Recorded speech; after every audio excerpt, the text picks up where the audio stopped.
welcome to the pregame show brought to you by Recruitlings. I'm Kyle Smith, along with the Benet head coach, Andrew Schlie, still undefeated in the Chicago Catholic League. As you guys get closer to the end of 2024, going into 2025, do you guys feel the pressure a little bit, the lone undefeated team in the CCHL? I mean, not really. We take every game step by step, day by day, not looking at the standings. I'm looking at the opponent right in front of me. You got the opponent today, the Cadets from Marmion Academy. What's it going to take for a victory today? I mean, they're always a really difficult team to play against. They have outstanding goaltending. They play a really tough defensive style. It's tough to score goals against them. We've got some challenges there, and we've had in the past, so we'll see. We also have Coach Madonia from Marmion on the pregame show. First time we're doing the visiting coach. Nick, you're facing off against the Benet Academy Red Wings today. Who's between the pipes for the Cadets? We have Noah Masek starting tonight. Noah's had a good season so far. We're looking to keep building on that. Final thoughts about the game today. Big rivalry game. Cadets against the Red Wings. You guys have struggled a little bit to start out 2024. You'd love to get an upset victory today on Bennett's home ice. Yeah, it's been a tough start so far, but we've played Benet close earlier this year. We played them close last year, so it's easy to get up for a big rivalry game like this. Final thoughts about today. It's getting colder, which means we're in the heart of hockey season. Yeah, it's a big weekend for us, so challenge our guys to come out and have a good couple games, and it's always exciting getting to play Benet, so we're excited for the night. We're going to take a break. More hockey action coming up next here on Recruitlings.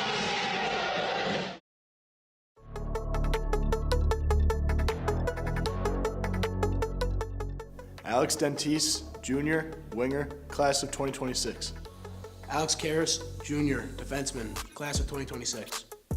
Ava Christensen, Senior, goalie, class of 2025. Ben Ciesla, Senior, goalie, class of 2025. Cade Rosenthal, Senior, defenseman, class of 2025. Carson Stone, Jr., winger, class of 2026. Danny Quinlan, Senior, winger, class of 2025. Gavin Frasco, Senior, defenseman, class of 2025. Evan Petratos, Senior, winger, class of 2025. Hudson Holwick, Senior, center, class of 2025. Hudson Schlie, Senior, center, class of 2025. Jimmy Cannon, Senior, defenseman, class of 2025.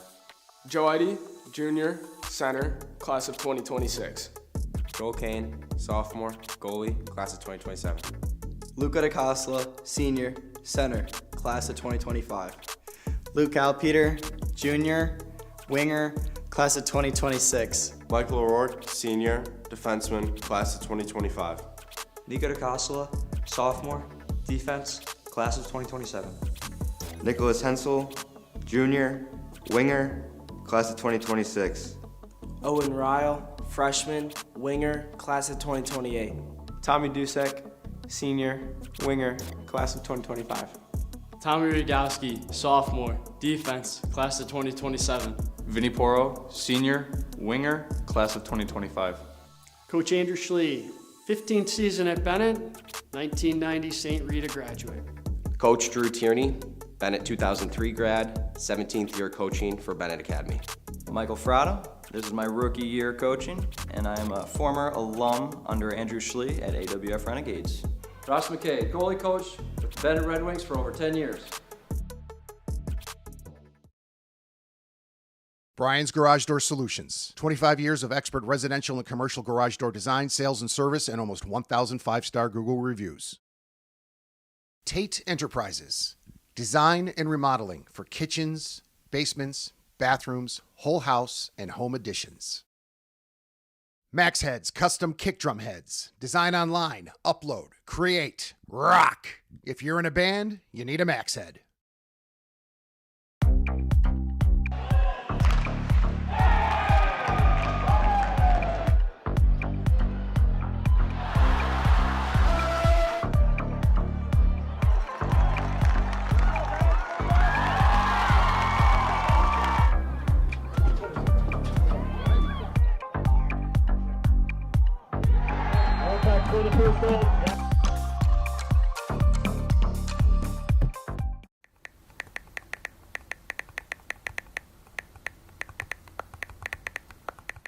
Hi, my name is Brian Koenig. I am the president of Soccer 2000. We are a soccer specialty store located in Downers Grove. We specialize in servicing club uniforms and a personalized retail experience. Soccer 2000 has an exclusive team center that includes a wide variety of uniform kits to help your club choose the next kits that will make you guys look great on the field.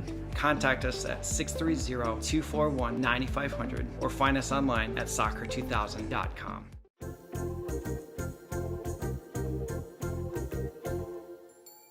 Did you know that you can advertise your business on our live streams?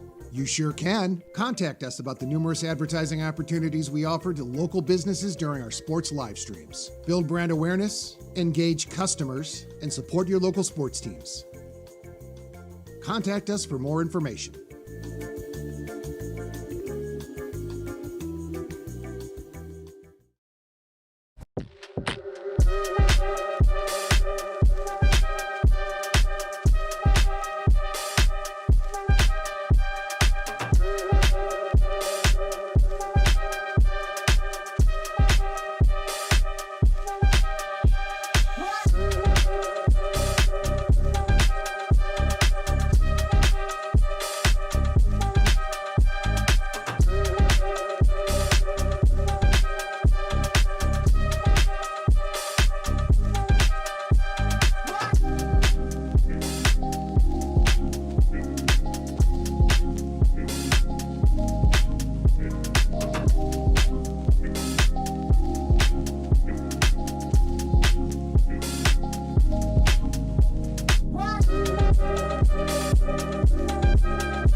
Welcome to the pregame talk. I'm Kyle Smith alongside Andrew Diedrich. It's the Cadets visiting the home team, Benet Academy Red Wings, here on Recruitlings. Tough start for the Cadets, just 2-6. The opposite of a tough start for Benet. They're undefeated. They have been busy winning games in the CCHL. Starting out undefeated, they had a similar run like this last year. Things slowed up going towards the middle and to the end of the season. But this is a big senior-backed group that has a lot of experience under the belt, and they hope to keep it up today. We talked to Andrew Schlie in our pregame interview. His son, Hudson, might be the best player in the Chicago Catholic League. I mean, yeah, CCHL MVP last year is well on his way to securing another one, likely. The kid's a machine.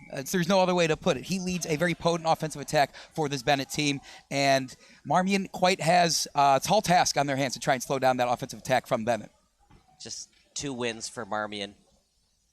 Tough matchup today, and not only has Benet won the easy games like the St. Rita games and the Marist games, they've also beat St. Ignatius twice. So it's a battle-tested Benet team. For Marmion to win, it seems like it would have to be a 2-1 or 1-0 win. If Benet scores 3 or more goals, I don't see the Cadets being able to match that. I think you're exactly right, Kyle. A low-scoring affair is definitely going to benefit the Cadets rather than the Red Wings. What Marmion's going to have to capitalize on is Bennett's tendency to maybe end up in the box more often than they should. There's a couple guys that find themselves off on the ice and leaving Benet at a disadvantage quite often. So if they can take advantage of their power play opportunities to maybe put a puck or two in the net and keep it low scoring, they do have a chance to come out of Seven Bridges Ice Arena with a win today. Because next week is Thanksgiving. A lot of teams in the CCHL are having doubleheaders, back-to-backs, 1 game tonight, 1 game tomorrow night. If Marmion isn't careful, they could fall to 2-8 after this weekend. How do they do it to at least get 3 wins on the season before Thanksgiving? Yeah, we talked about it before by keeping things low scoring, but at the same time, that shouldn't prevent them from trying to come out and just keep putting shots on goal. That's the name of the game when it comes to this, playing this Benet team. It doesn't matter who is going to be in the net for Benet. They have a couple good keepers that are going to be out there in the crease for them, but it's just about applying that pressure that Benet does to opponents so often and trying to answer back in terms of Marmion going out there and trying to just get some offense going. I hate to be mean to Marmion, but I think it's going to be all Red Wings today. I say Red Wings 5, Cadets 1.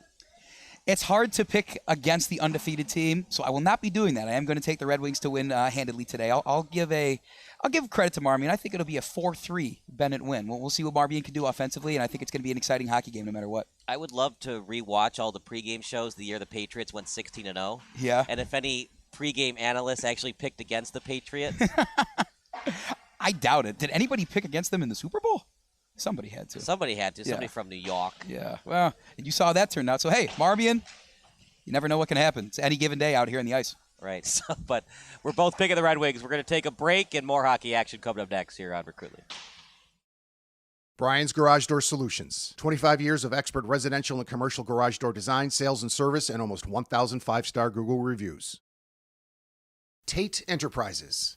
Design and remodeling for kitchens, basements, bathrooms, whole house, and home additions. Max Heads Custom Kick Drum Heads. Design online, upload, create, rock.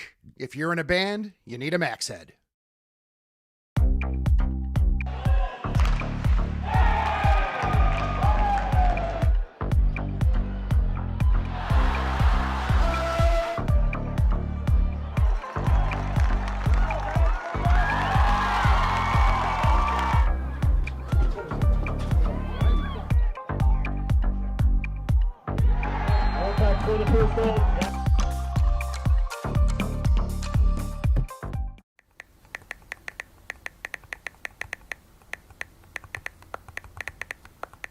Hi, my name is Brian Koenig. I am the president of Soccer 2000. We are a soccer specialty store located in Downers Grove. We specialize in servicing club uniforms and a personalized retail experience. Soccer 2000 has an exclusive team center that includes a wide variety of uniform kits to help your club choose the next kits that will make you guys look great on the field. Contact us at 630-241-9500 or find us online at soccer2000.com.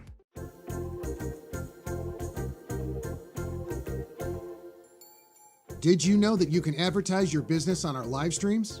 You sure can. Contact us about the numerous advertising opportunities we offer to local businesses during our sports live streams. Build brand awareness, engage customers, and support your local sports teams.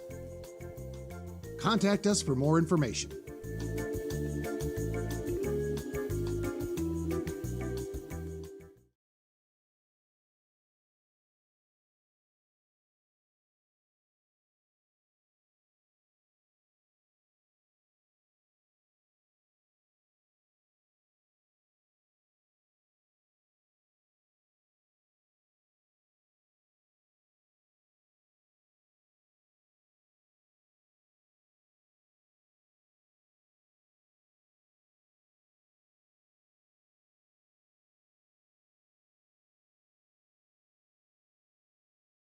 Get involved at Benet. Whether it's sports, clubs, academic teams, or campus ministry, there's something for everyone. And you don't have to choose just one. Coaches and teachers are great about working with you if you want to do multiple things.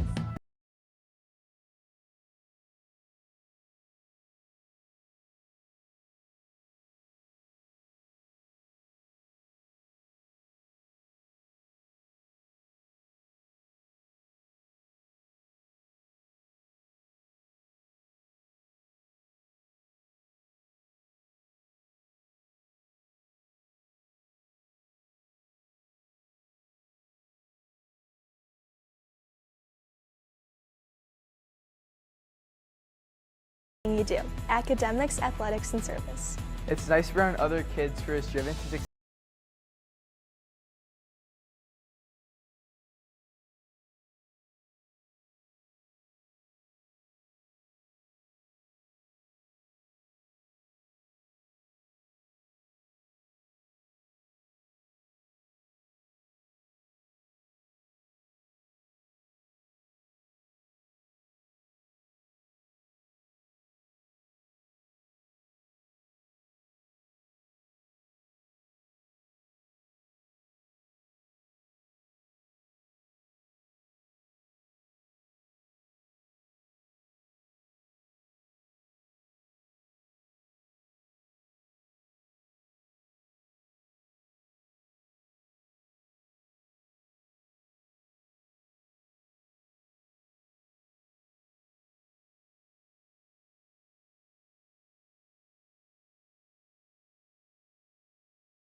faith into action. The friends I've made here are friends forever. I can't imagine my life without them.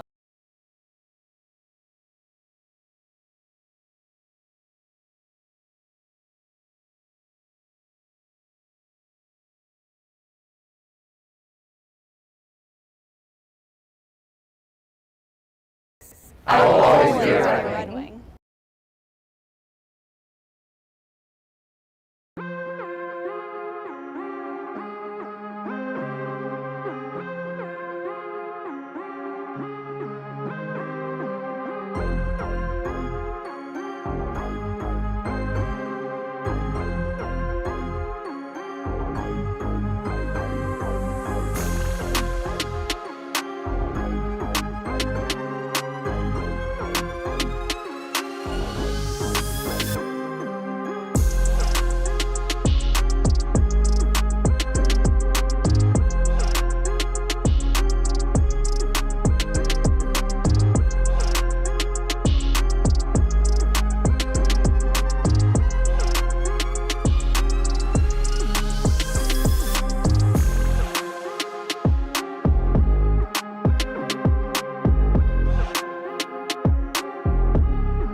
Live from Seven Bridges Ice Arena in Woodridge, Illinois, it's Benet Red Wings Hockey versus Marmion. Livestream brought to you by Recruitlings. Here we go!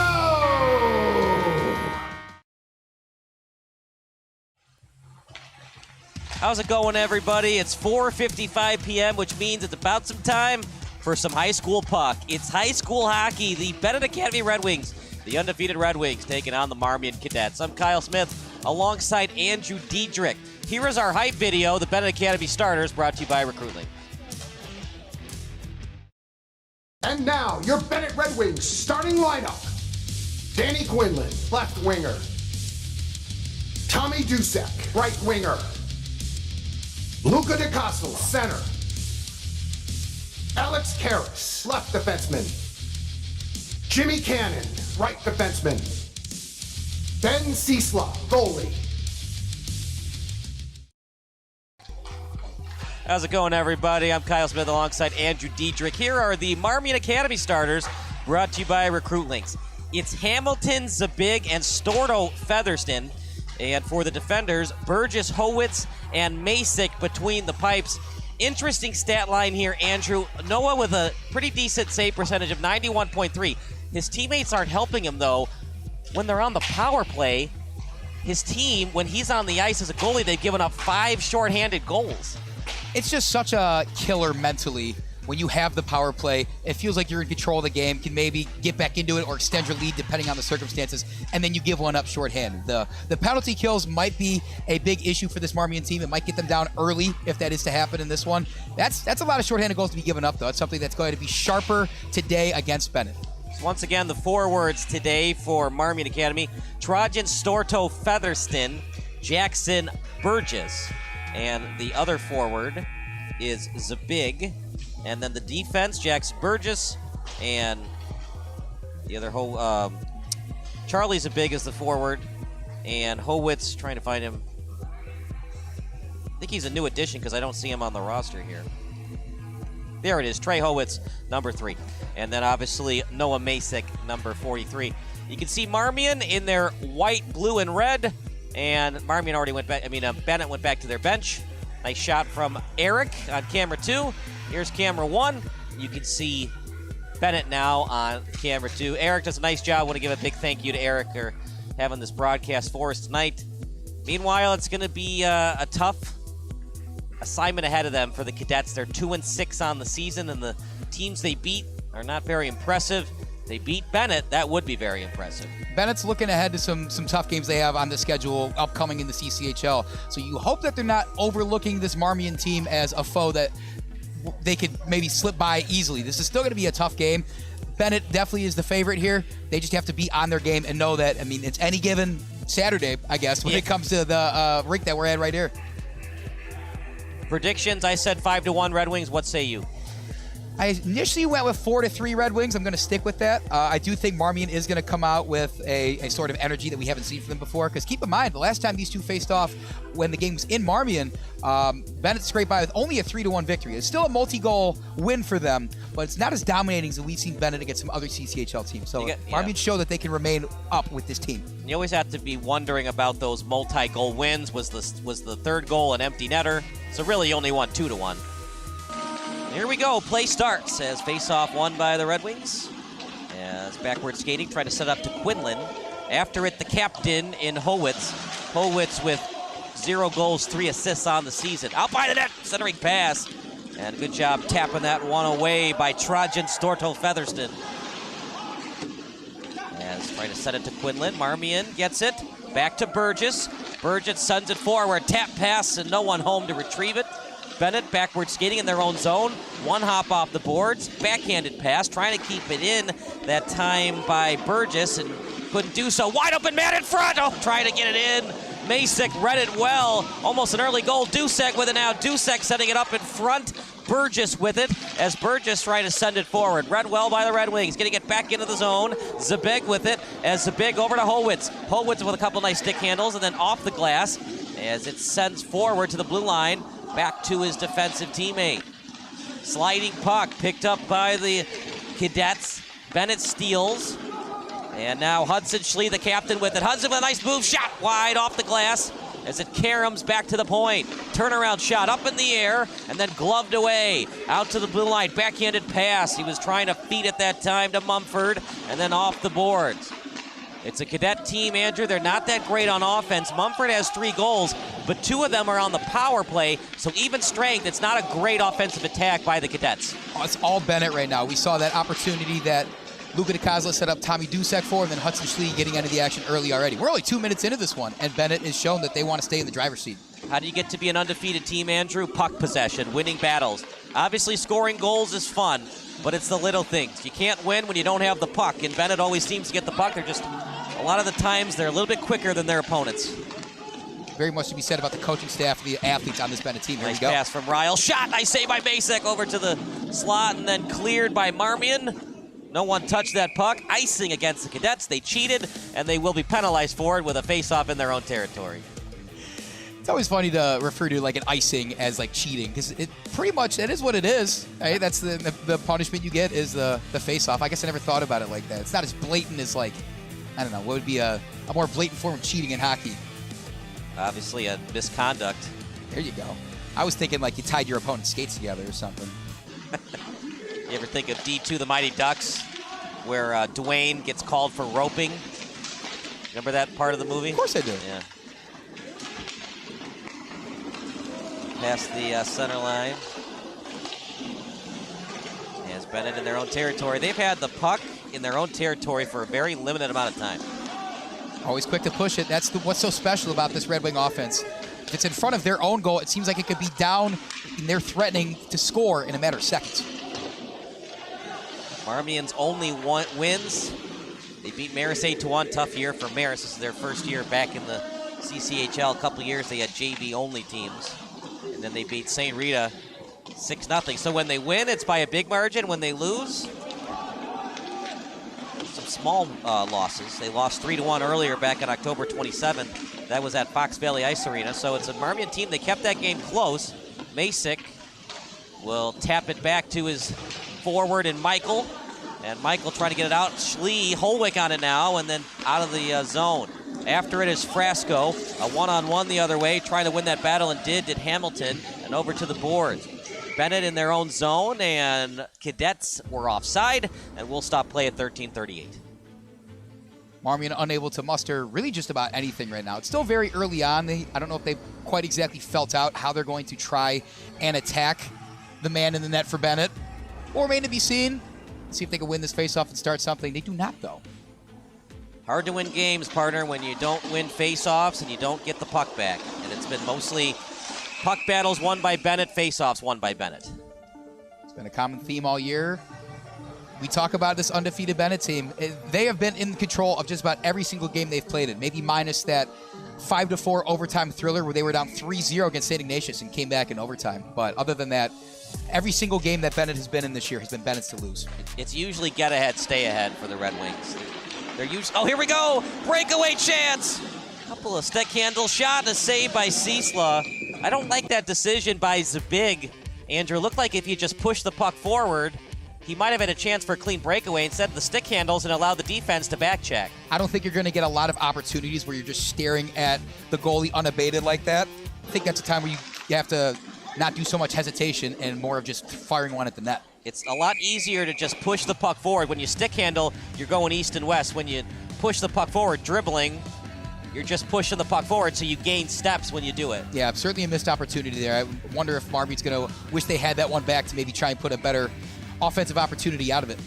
Zabig with a goal and 4 assists on the season. Golden opportunity lost there. And for Benet, they were up 1-0 after the first. That shot goes wide. The Cadets tied it up 1-1 after the second period. Then Benet went on to win. Here we go on the attack. Holwick sliding pass. It was a saucer pass over to Schlie, read well by Masick, and it's off the glass. Actually caromed in between the yellow line and the glass. As able to get it out is Marmion. Benet on it now, as it was near the stick of Trajan Storto Featherston. That's quite a name there, Andrew. It's definitely not a John Doe name. No, one of those hockey names we always talk about.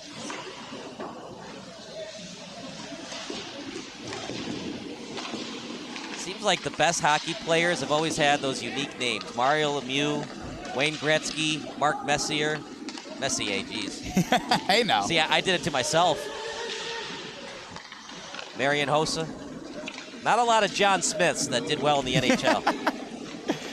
This goes to show you how special these guys are that take the ice and how great they are. They got to stand out somehow more than just their play. And they got some crazy good names.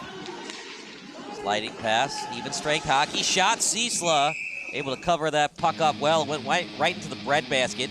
Burgess on the shot, one of the starters today for the Cadets. A goal and an assist on the season.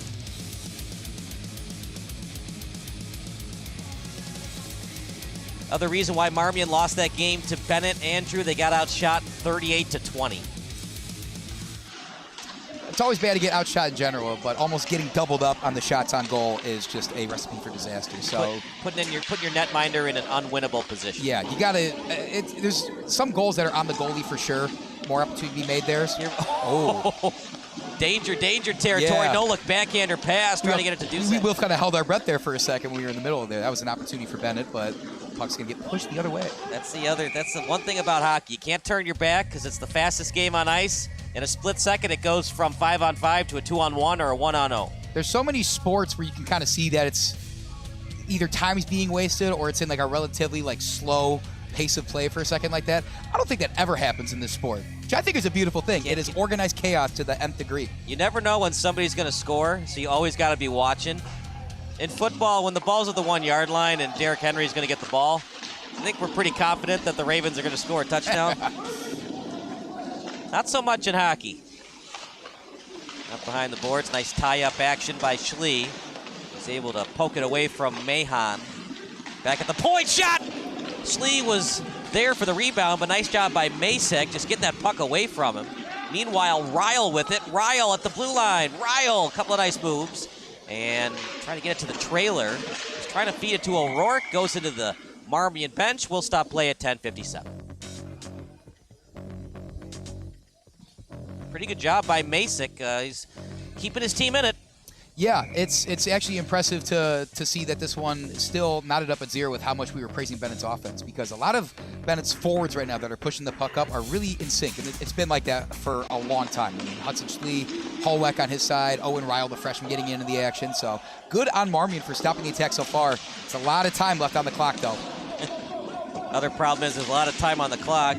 Marmion hasn't scored. They've really only had one opportunity. That was the breakaway that wasn't. You push the puck forward. I think he had a chance to split through the D, but Seabig did a couple of stick handles, then allowed Benet to get back into the play. Meanwhile, Schlie cycles the puck and trying to send it up front. It was read well by Stevens. Trying to stick handle past the action. Now a chance for the Cadets. That shot, trying to get the rebound try. Ciesla read it, and then back over to the point. Off the stick, loose puck, and then covered well by Ciesla. Alexander sailing on the shot. Extracurricular activities down there.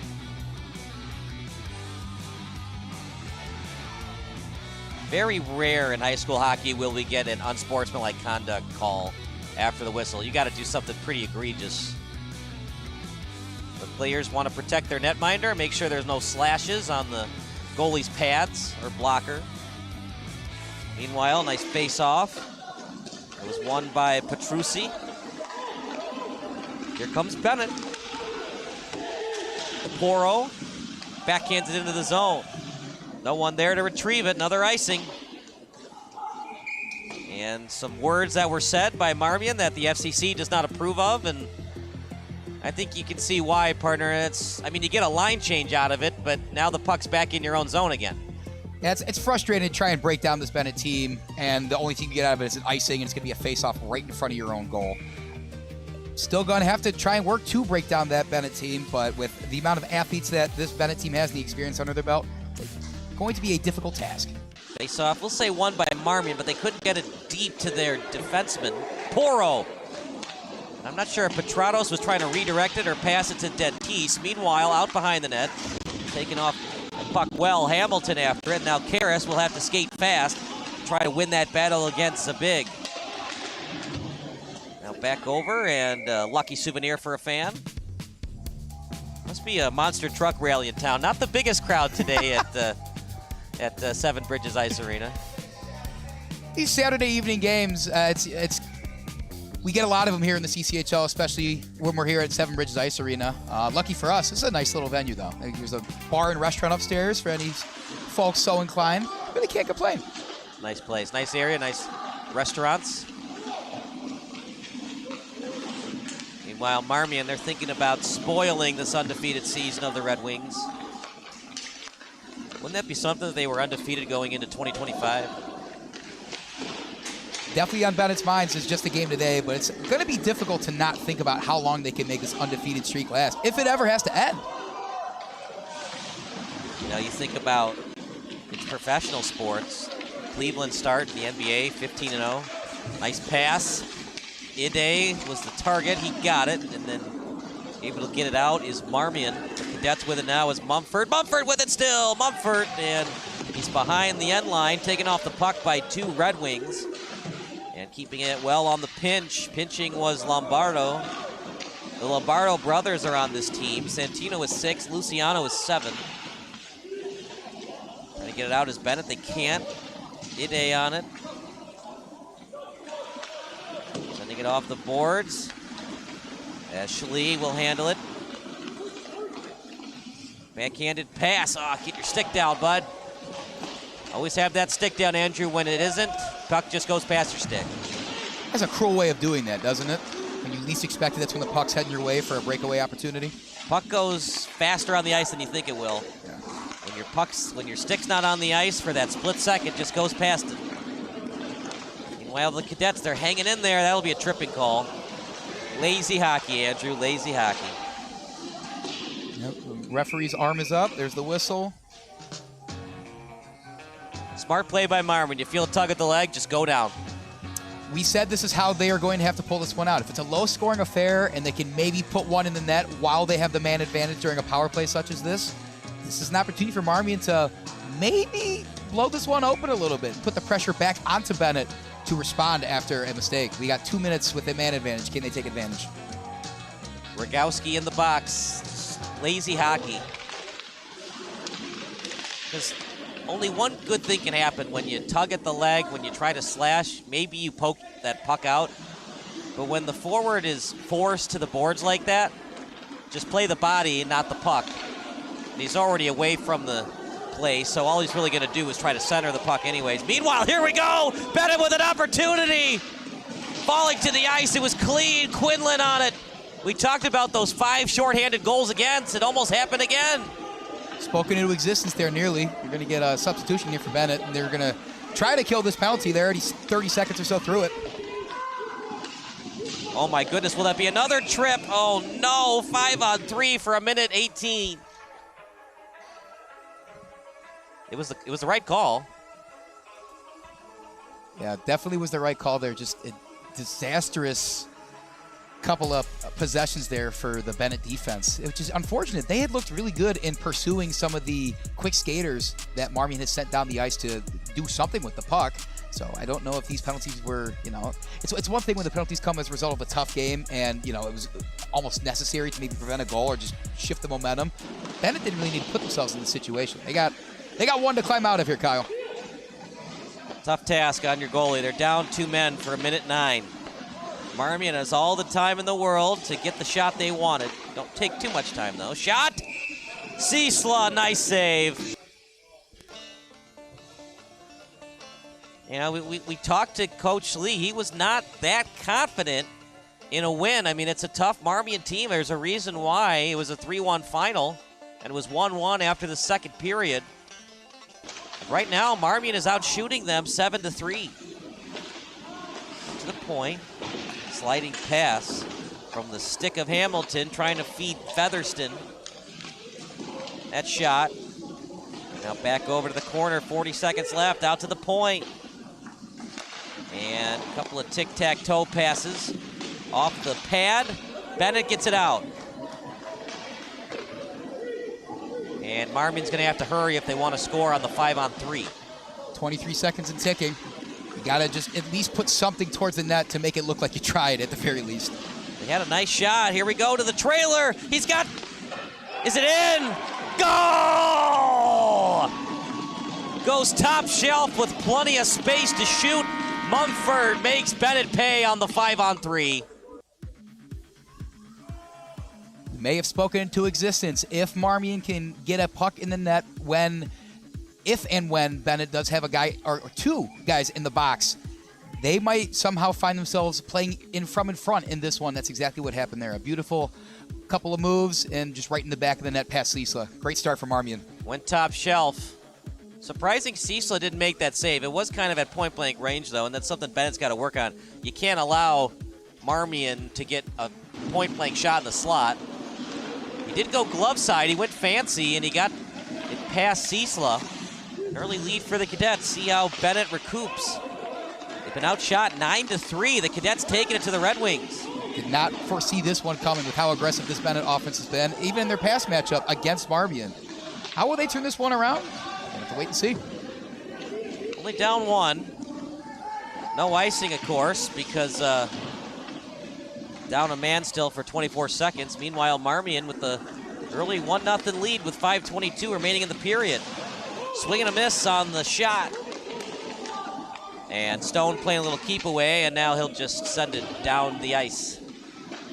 Masick, only 3 saves thus far, as he's got the 1-0 shutout thus far. Spinorama by Burgess. Then cycling it back to the point. Kept in well by the Red Wings. Marmion with it. No look backhander. 1 hops off the board. Sending it forward. Red Wings read it well. As that goes straight off the boards onto a stick of Howitz. And it over near the blue line. Benet trying to get it out. They do.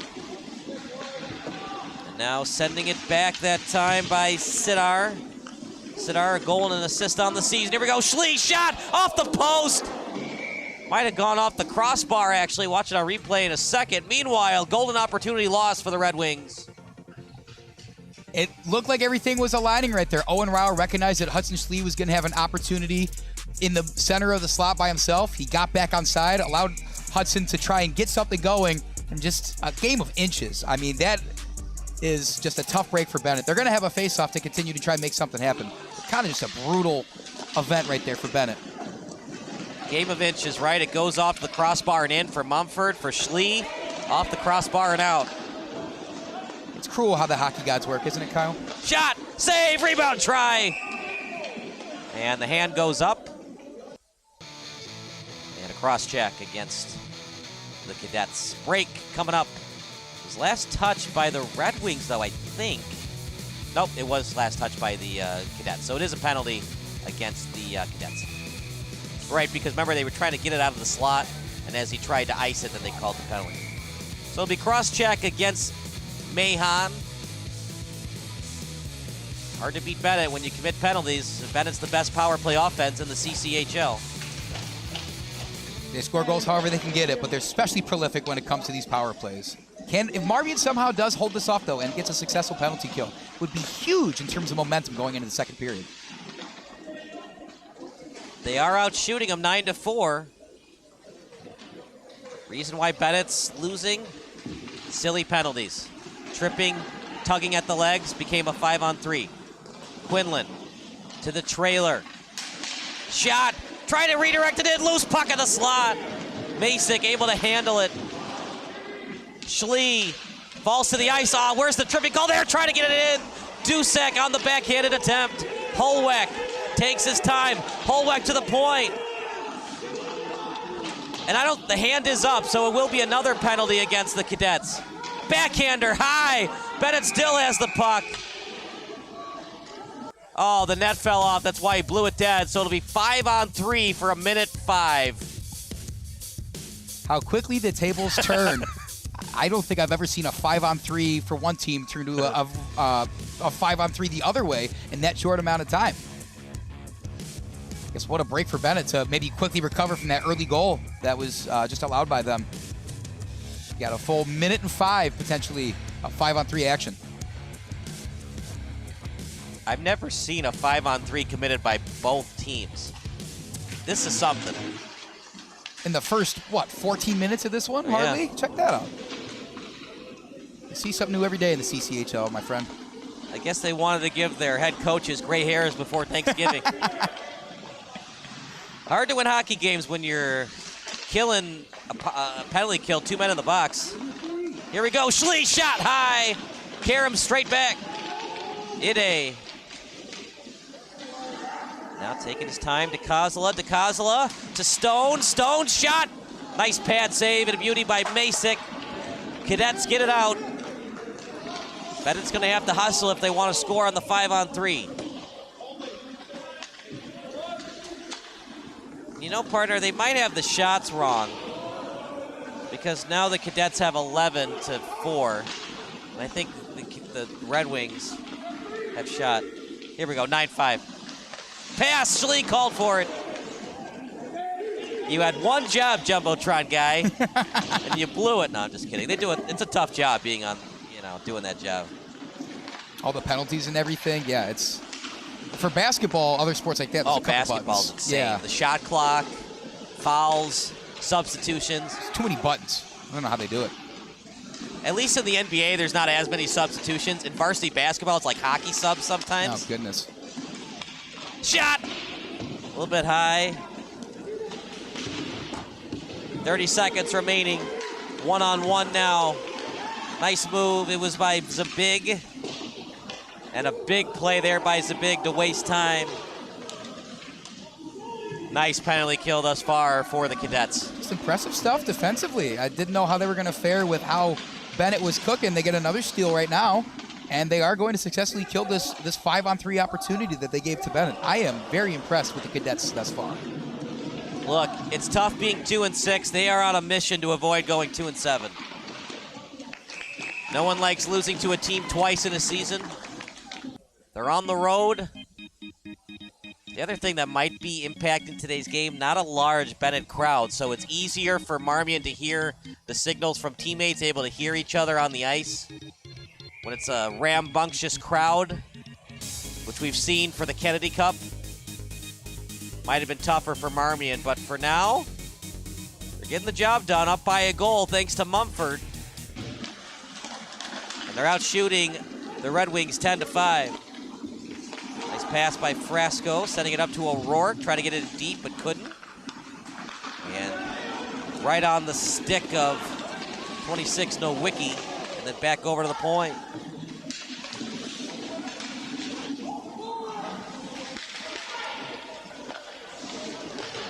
Benet with it, and an injury timeout.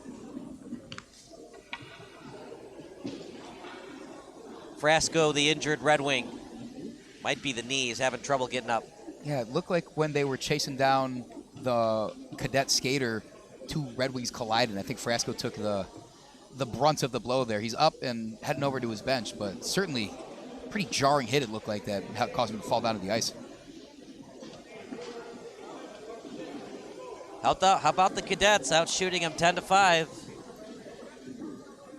We talk about how tough any team is in the CCHL. Any game can be any sort of thing. And looking at the Cadets' repertoire thus far, they have a couple close games that with good teams that they've stayed in with it. There's a couple wins under their belt too. Like, you can't just take any opponent and think that they're not going to be a formidable foe for you to go out here and play. Granted, you talk about there's maybe a lack of the home rink advantage that's going on. The Red Wing faithful is maybe not out and about in droves as they sometimes are, but still, there's a lot left to be desired from Benet. But Marmion, it's hard to ask for a better start of putting yourself up in the first period and then successfully killing a 5-on-3 opportunity that you gave up.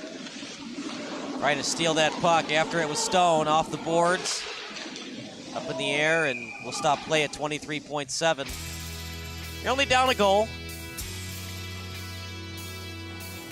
Been outshot, though. That's the weird thing. It's one thing to be down, but being outshot, whole other thing.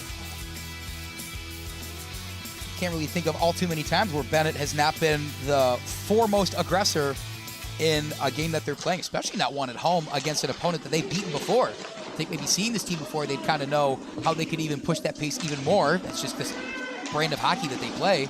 But that style has not been seen yet. There's going to be a discussion for sure in between periods here, which is coming up in a couple seconds.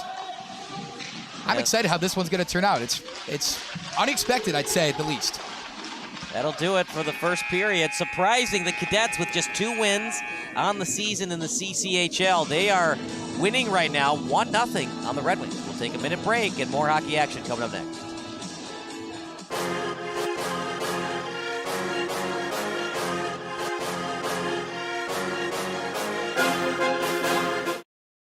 Brian's Garage Door Solutions. 25 years of expert residential and commercial garage door design, sales, and service, and almost 1,000 5-star Google reviews. Tate Enterprises. Design and remodeling for kitchens, basements, bathrooms, whole house, and home additions.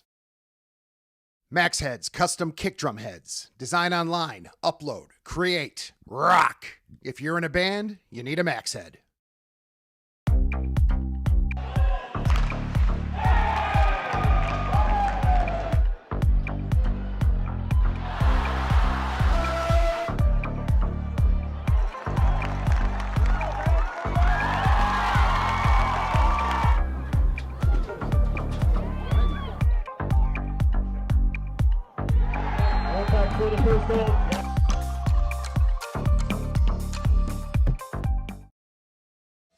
The dropout, she's an absolute fox.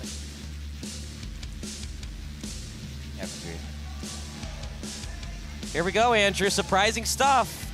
Marmion, twice as many shots on goal against in comparison to the Red Wings, and a 1-0 lead for the Cadets. I don't know if this is a big game that Benet had circled on their calendars or not. It certainly does not look like this is something that they've been looking forward to for a while, maybe looking ahead to the rest of their schedule. But they are an undefeated team in the CCHL so far. They've come back from worse. What can they do today? Sometimes it happens. Here we go. Schlie, nice pass. And trying to feed it to Holweg. It is just such a long season. It's hard to kind of see what's going on there. It is just so difficult to come bring your best day in and day out, especially you have some days with back-to-backs, traveling long distances, whatever it may be. If you're just joining us, lone goal happened on a 5-on-3 power play for the Cadets. That's it. That's all she wrote. 1-0 lead. Schlie hit the crossbar. That's it. 10-6 now. Starting to get a little bit better for the Red Wings. It looked like they were setting the pace early. There was a couple different opportunities where it looked like they had everybody pushing the pace in sync. We thought that was just going to remain the case for the rest of the game. Hand goes up. Will it be tripping against the Cadets? If it happens in the crease, well, the hand went up. Are they going to say a penalty? Did the net fall off? What's going on? Nobody's going to the penalty box yet, and here we go now.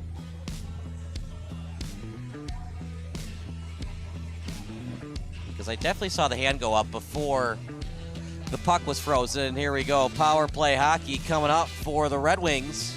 It'll be Santino Lombardo taking a seat in the sin bin. Keep shooting yourself in the foot. That's now 3 penalties against the Cadets. They did a great job having it not cost them last time, but this is such a prolific Benet Red Wing team. No tripping call there. Well, now it is. See the hand on there. There it is. I was looking at the wrong official. Always look for the goalie. Once he skates to the bench, it means he saw the hand go up. There you go. I mean, Bennett's got to score on this one, right? A minute 51 of 5-on-3 hockey. I don't know how many times you're going to be able to gift Benet opportunities such as this. A 5-on-3, not once, but twice.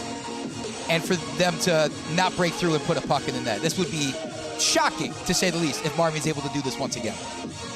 And if you're the coaching staff for Marmion, I think you're frustrated. We saw one of the guys in the box in Andrew Mumford. I'm sorry, not Mumford, it was Lombardo. And he was smiling and showing off his gloves to his teammates. I'm like, dude, we're only up 1-0. It's not like we're up 10-0.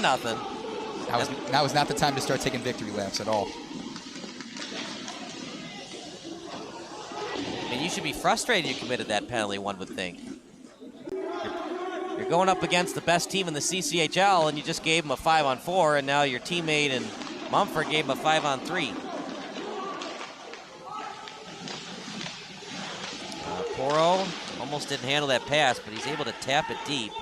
In front! Oh, reading it well was Masick. Trying to feed it to DiCosola. DiCosola with it. DiCosola in the slot. Block shot. DiCosola again. Shot. And that time read well by the Cadets. Burgess trying to get it out and does.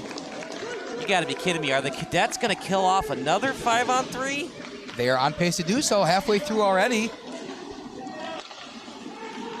Dusek to the trailer and Schlie. Schlie to the point. DiCosola shot wide. Karem's back. Schlie trying to get it in front. Dusek after it. 3 Red Wings behind the net. Holweck as he'll get to the point. Holweck in front, trying to get it to Dusek. Dusek did not touch it. If he had, it would have been high sticking. And it's going to be boarding against the Cadets. That one, Andrew, I think I'm against. It was close, but I don't know. You could make the argument it was a clean hit. Yeah, it didn't have the greatest angle over here at least, but regardless of the call, if that's indeed what it looks to be, and taking a trip over to the penalty box is yet another Cadet skater. Yeah, this is not shaping up well for Marmion right now. They still hold the lead, but for how long? But for how long? So if you're not familiar with the rules of hockey, you can only have up to a 5-on-3. So we can't start the other penalty until the 18 seconds ends. So hold on to your hats. Here we go. Marmion doing whatever they can to give up a penalty kill goal. Yeah, Noah Masick, the goalie for Marmion, has quite the tall order on his hands for the next couple minutes. Shot! Loose puck!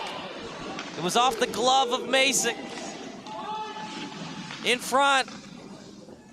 I mean, Benet has to score now, right? 3 guys in the box for the Cadets. One-timer chance. Dusek can't get it on net. Start to feel the frustration mounting for Benet. I think they're kind of confused on why they haven't put one in the net themselves. This is their identity. This is what they get out on these power plays and make you pay for it. They were once being outshot 9-3. Now they're being outshot 10-8. Holweck behind the net. Holweck tried to get it to Dusek, but he was covered well. Schlie, he'll have to regroup outside the zone. Schlie, the captain, with it as he faked the pass to Cannon. Schlie will skate with the puck. Schlie past the blue line. Backhanded pass to Holweck. Holweck to Schlie. Loose puck and then covered up by Masick. They still haven't given up a goal. Benet got to do everything they wanted to. Pull the puck out, set up a nice offensive set, go down. Everybody's in sync. No dice still. Got to tip the cap to Masek and the rest of the Marmion front. This is a phenomenal performance that they put in the first half portion of this game so far. So waiting for the Jumbotron guy to update it. And now Schlie is in the box, so no more power play for the Red Wings. 4-on-4, opportunity wasted for Benet. Now, the good thing about 4-on-4, Andrew, things spread out a little bit because it's 4-on-4 instead of 5-on-5. Wonder if that's going to somehow open up opportunities for the Benet offense.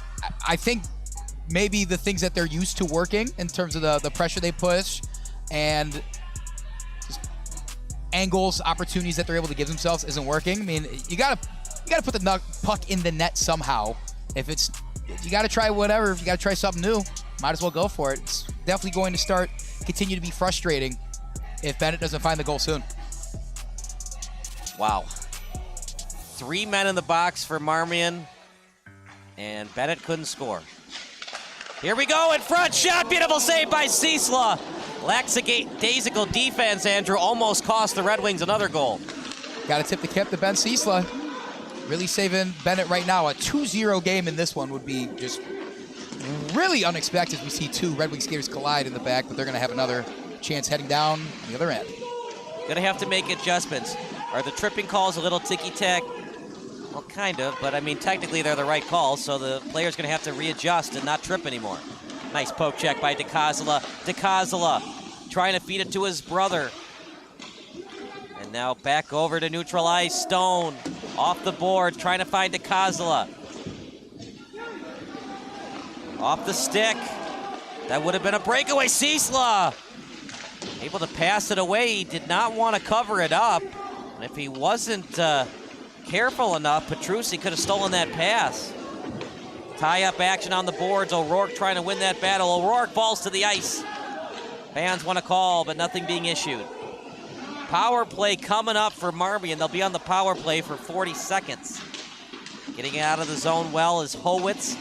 Over to neutral ice, now past the blue line, trying to toe drag his way around the D. Schlie sending it over to the corner.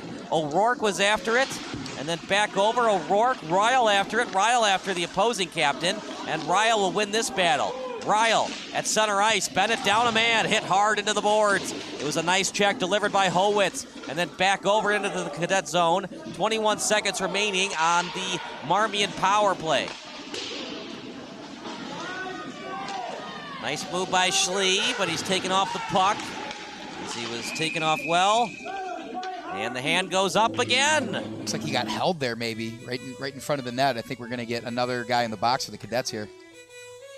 Must be something in the penalty box. Maybe it smells like Febreze. Maybe there's a $50 bill in there, because the cadets seem to like that penalty box a lot more than being out on the ice.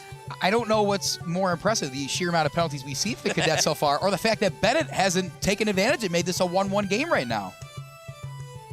I'm going to Google this when I get home. The most penalties in a hockey game where a team did not score on their power play. We're setting the record right now. Benet breaking records, not in the best way. Shot!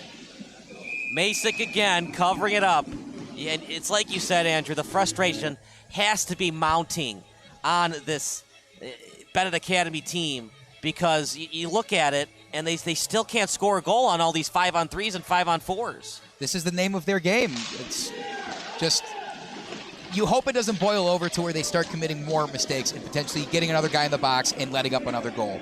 Benjamin Ciesla hasn't seen a lot of shots thrown his way. Done good with the ones actually that he's seen so far, but do not want to make this a multi-goal deficit, especially not heading into the final period. Trying to send that puck over to Holwick. Holwick after it, tapped away. Knuckle puck. And now on the attack goes Zabig. Zabig. It's either pronounced Zabig or Zbig. Either way, he's played a nice game. Schlie. He's been pretty quiet today, Andrew. What have you seen from Marmion's defense to silence him? He's definitely the guy that will have eyes on him no matter what. Whether he has the puck, needs to know where he's at on the ice at all times. I think Marmion's just doing a good job of shadowing him and making sure that any path to the puck and the net for him is a difficult one. That was a dangerous play by Benjamin Ciesla right there. Whew. Living dangerously. Sigh of relief collectively from the Benet faithful, and souvenir number 2 heads to the other end. We've seen 2 5-on-3s. Marmion killed them both. Then they had 3 men in the box, and Benet still couldn't score. If we haven't said it before, we are surprised that this score is still 1-0. I think for any team having 2 5-on-3 opportunities and not scoring, it would be a huge shock. For this Benet team that thrives on such occasions, it's almost unheard of. Here we go. Almost a breakaway. Nice job by DiCosola getting into that play to avoid a breakaway goal for Mumford. Mumford with the lone goal of the game. Mumford with a nice move. Ryle, the freshman's been pretty quiet today. Ide, nice move. Ide still with it in the slot, and then tapped away by the Cadets. Back over to the boards. Power play hockey for another 10 seconds for the Red Wings out of the zone. And that should do it for the penalty kill. Marmion does it again. Back to even strength. Past the blue line. Shot wide. After it now is Poro. Stone has it. Stone backhanded pass. Feeding it. Shot. Ide high again. Turnaround shot. Benet trying their best to tie this one up. They've had so many power play opportunities. DiCosola off the glass. Marmion just trying to hang in there. Ryle, spinorama, Ryle on the boards. Ryle trying to find a teammate, no one home, and then back over to the corner. Sitar out in front, chance, shot! Saved again by Masick. And an injury on the ice. You hate to see it. Jackson Burgess slow to get up. I think Jackson actually got in the way of that shot, and it hit a place of the of his padding that's not padded. Yeah, that puck came screaming his way. He or Masick in the net did a good job of deflecting it. I do believe it hit off of him, and that caused him to hit the deck. Good news is, if you're a Red Wing fan, after you were outshot 9-3, now you outshot Marmion 9-3. Bad news is, one of the reasons that you're outshooting him is because you've been on the man advantage for so long this period. I would imagine the coaching staff is very glad to see that they're getting back to their game and outshooting, being the ones pushing the pace, bringing the aggression. It's just got to bear fruit at some point before you really start maybe thinking about changing your entire philosophy. O'Rourke. I think you also have to question, if you're Coach Schlie, are we getting more shots on goal because we're playing better, or because we've had so many 5-on-4s and 5-on-3s? There's going to be a long conversation had in the locker room between the second and third periods. I think this Benet team, if nothing turns around the next 9 or so minutes in this second period, there's going to be a conversation had between the coaching staff, and I would imagine he's going to lighten his roster a little bit to fire them up.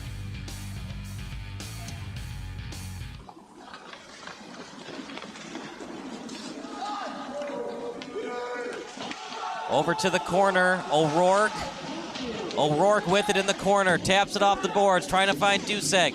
O'Rourke after it now, here come the Cadets. Nowicki in front as he was trying to find Z-Big. Pick it up in intensity. A lot of firsts today, Andrew, for me. I've never seen the doors come off. Did the doors break? For a second, it looked like it just came like almost entirely off the hinges. I knew it was a big hit. I didn't think it was that big of a hit that we were going to have something like that happen. Something new every day here, huh? You ever seen the Old Spice architect commercial? Oh, where he just like busts through the wall, basically?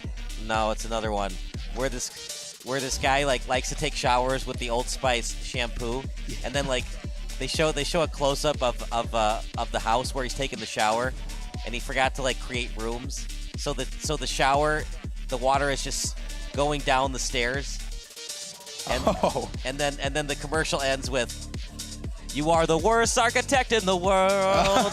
I haven't seen that one. Circa 2013. That's what you're thinking of, huh?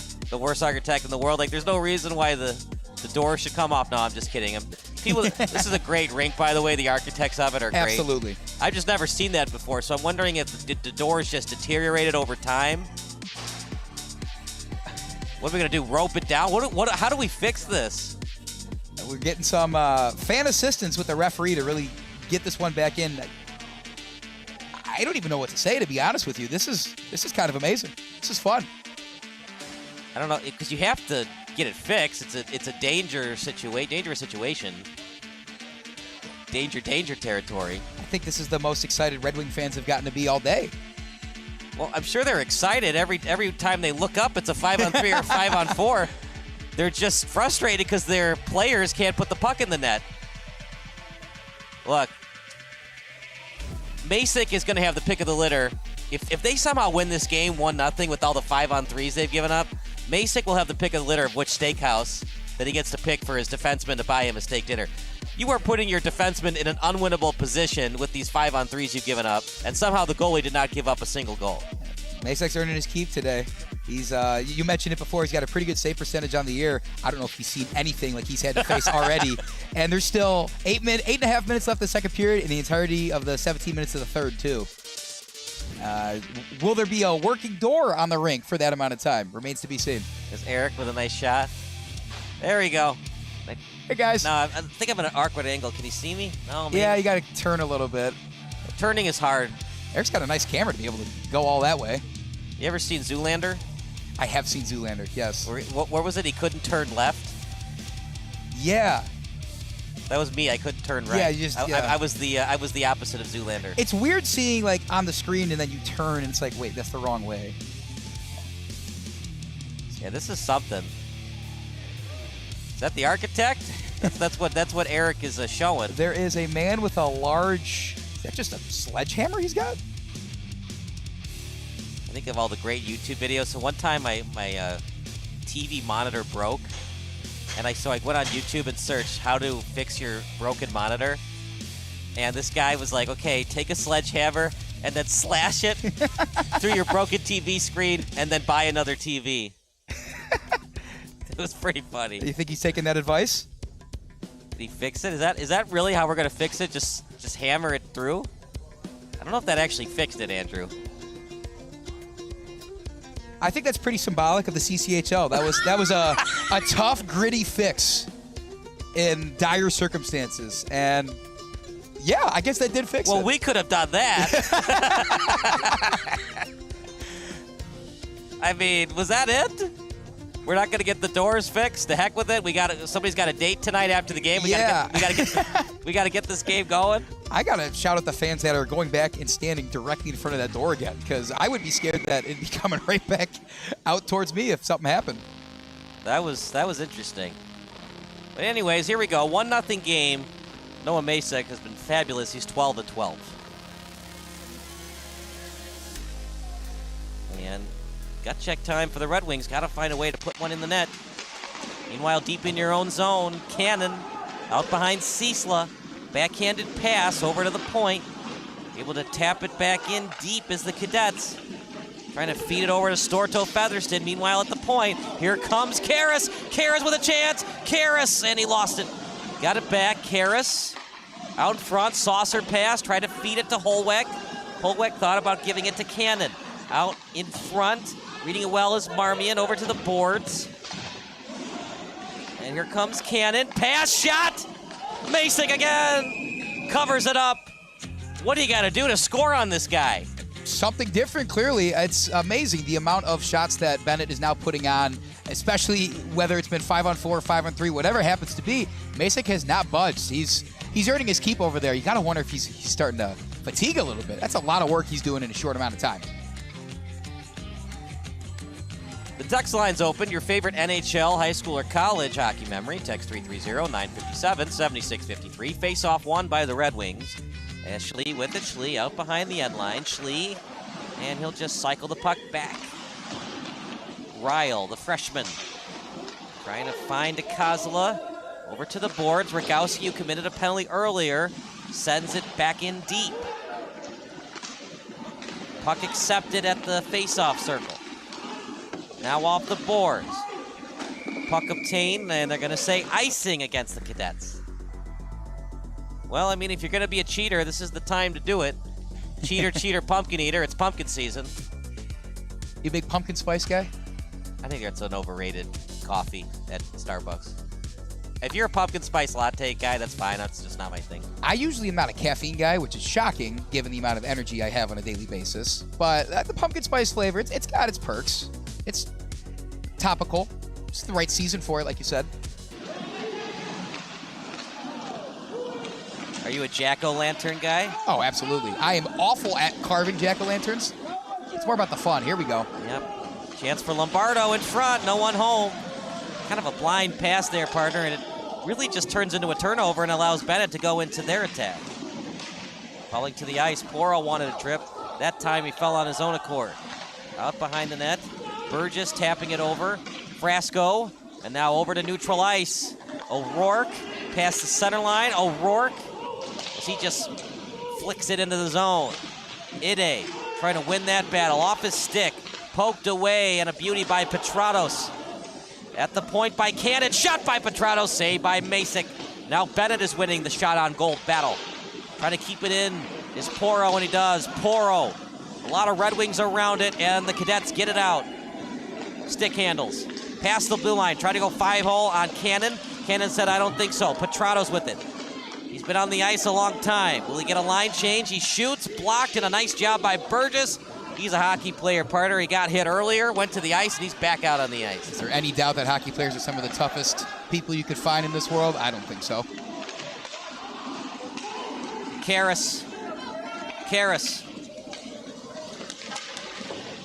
And a stick falls. Did he break it? Cadets just hanging on for dear life. At one point in the first period, they were out shooting the Red Wings 9-3. It's now 14-12 in favor of Benet. Cannon shot, blocked. How big was that save by Cchl earlier on the potential breakaway? Could have been a 2-0 lead for Marmion. Cchl's a great goalie for Benet, but they don't want to have to rely on him. And at times they have had to do just that, though. Over to the point, Rister. Marmion, he was open. Got to get that stick down if you're Stevens. Here we go, DiCosola. He's got Dusek in front. Now Dusek trails. Just a little bit off today, Andrew, with the passes. Are you kidding me? Marmion committed another penalty? It's all too familiar at this point, it sounds like. It's got to be just an amazing smell, like Febreze smell in that penalty box. There's something about it where the Marmion Cadets want to go back in there. If I had an answer, I would tell you. Like we said, though, it has not cost them yet. Somehow, some way. Masick has just been phenomenal today. It's not just him. I mean, the defense are blocking shots. Burgess with a nice block shot. I'd say like 90% Masick is the reason why it's a 1-0 lead for the Cadets. There's definitely credit to be given to the defense back there for sure. But without Masick and his just effort all around the crease, it'd be a much different game right now. Up behind the net. Block shot. That shot is blocked. Block shots. They're important. It's all about getting in front of that shot. You got shin guards on and shoulder pads on, right? Use them. Ryle. And he goes from the end line to the center line. Ryle lost it. Still got a lot of hockey left, Andrew. 21 minutes left. Shot! He scores! Finally, the 10,000th 5-on-4, and they finally score. Owen Ryle scores what seemed like the 10,000th opportunity on the man advantage, and Andy, they finally get it done. It was bound to happen, right? There's no way Marmion was going to be able to hold this Benet team from not scoring on a man advantage for this long. I mean, it's hard for any team to stop Benet, don't get me wrong. It kept putting the pressure on. Benet was doing the right things, not just in that possession, but all the previous possessions. They now lead in the shots on goal tally that we see on the scoreboard here. Just a little bit out of sync for most of the game. All it takes is one to go in the net, though, to really just change the entire atmosphere and the vibe of how you're feeling. Benet is going to feel a lot better going in this locker room if this result holds than if it was still a 1-0 game. Great job by Owen Ryle and the rest of the Benet offense. 5 penalties committed by the Cadets in the second period.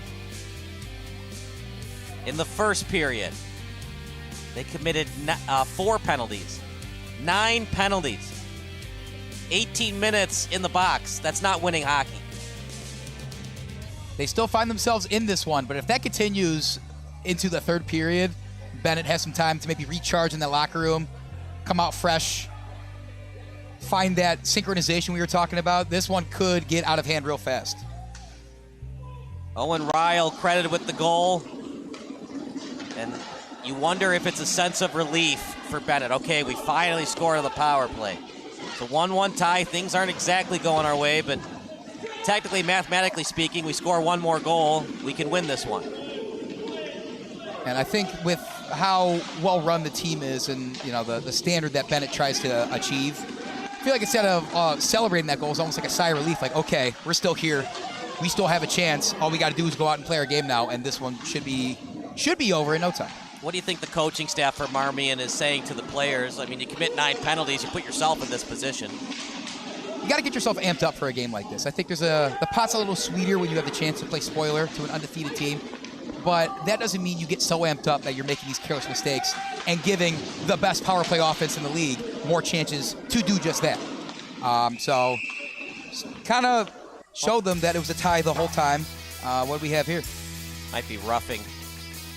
Stevens has to be careful when you shoot the puck like that after the whistle was clearly blown. Some refs might call unsportsmanlike. Karras in the box. Stevens touched it last, but, well, he had the puck and shot it.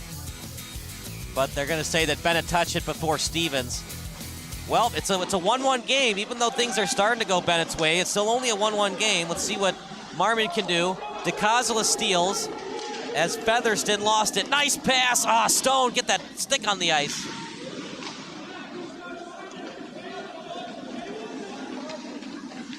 Just a 1-1 tie. Marmion scores here. They're back on top. DiCosola, he gets past the pitcher. As the Marmions have to regroup, they lost the puck. Alex Karras committing the penalty, and now it's up to his teammates to pick him up and make sure they don't give up a penalty kill goal.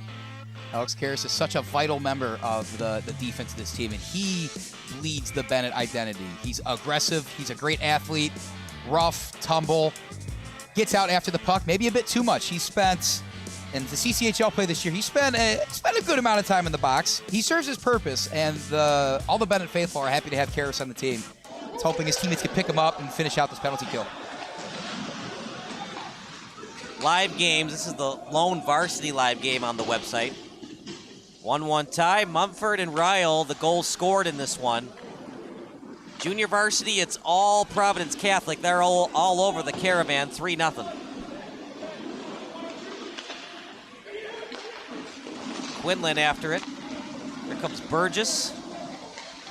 Burgess, stop and start move. Burgess got it back. Another nice spin move. Does this guy ever get tired? Out behind the net. Out front. Backhander trying to get it in. Howitz off the stick of Mumford. Net falls off. Bennett's got to be careful here, Andy. I mean, it took so much of an effort to tie the score, but one shot and you're back down by 1 again. There's a whole lot of action going on right in front of the Benet net there. Makes sense to why it fell off. I think Bennett's just thankful to be out of that predicament, even if it's going to result in a face-off right in front of Ciesla's face again. So back over to the point. Sliding puck. Rogowski thought about going after it. Now out behind Ciesla. After it is Mumford. DiCosola gets it out. Petratos will be the lone guy attacking. Petratos looks a little bit tired. He'll backward skate. Only time that both teams have scored. Here we go, Marmion with a chance. Nice poke check that time by Rogowski, and then he takes Mahan off the puck. Trying to do the wraparound, read well by the Red Wings, and they're still down a man for 5 more seconds so they can ice it.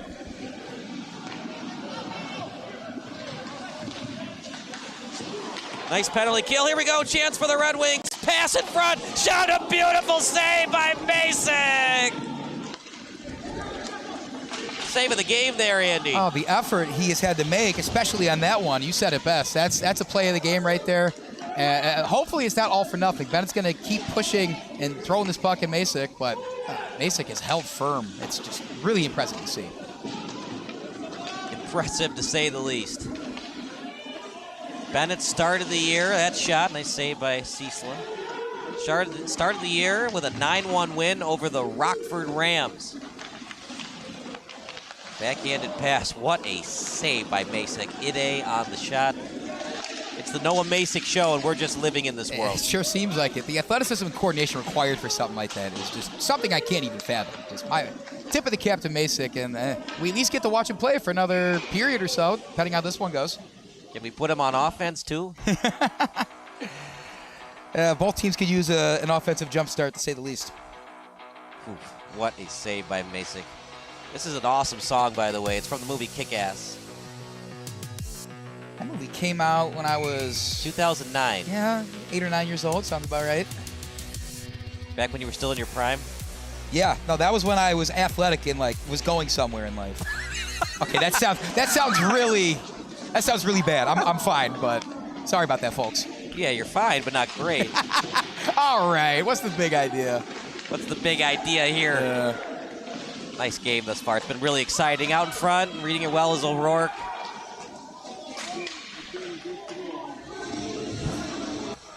Well, you think of the movie D2 the Mighty Ducks, where they put Keenan Thompson at goalie, and then he did the knuckle puck and the goalie stuff. Maybe that's what you got to do with Masick, do the knuckle puck near the blue line. I like to think that movie has a lot to offer about winning hockey strategy. Would you agree? Winning hockey strategy, don't put Goldberg at goalie. Because he gives up too many goals. Yeah, that's not a problem for either of these teams right now. They have check that one off. They've got the anti-Goldberg in net. They've got Julie the Cat Gaffney in net. What a great film, huh? Yeah, just don't watch D3. It's no bueno. A lot of people like to not even bring up that one. Just like we're not going to bring up Major League 3 back to the minors. Oh, God. I appreciate you not wanting to bring that up, because I am of the same opinion. It was so bad. Who's the play-by-play guy in that movie and for the Brewers? Bob Uecker. It was so bad, Bob Uecker had to apologize to both Brewers and Indians fans. The reason why he apologized for the Brewers fans, obviously, because he's the play-by-play commentator for the Brewers, but because Major League 1, I think 2 as well, was shot in Milwaukee, right? Because if you see the WTMJ sign at the top of the first movie, yeah, that's the local radio station in Milwaukee. Check that out. 1-1 tie, partner. Final thoughts before we go to break and then do our intermission report. Yeah, we said if Marmion wanted to have a chance, they were going to have to match the pressure that Benet puts on, and it was going to have to be a low-scoring game that they were going to have to wrestle one out. That's exactly what's going on. The table is set. Who's going to take advantage of the third period? I'm not quite sure. They got the goalie to do it. They just got to score at least one more goal and not give up any to Benet. Yep. Tough task ahead of them. We'll take a break and then more hockey action coming up next here on Recruitlings.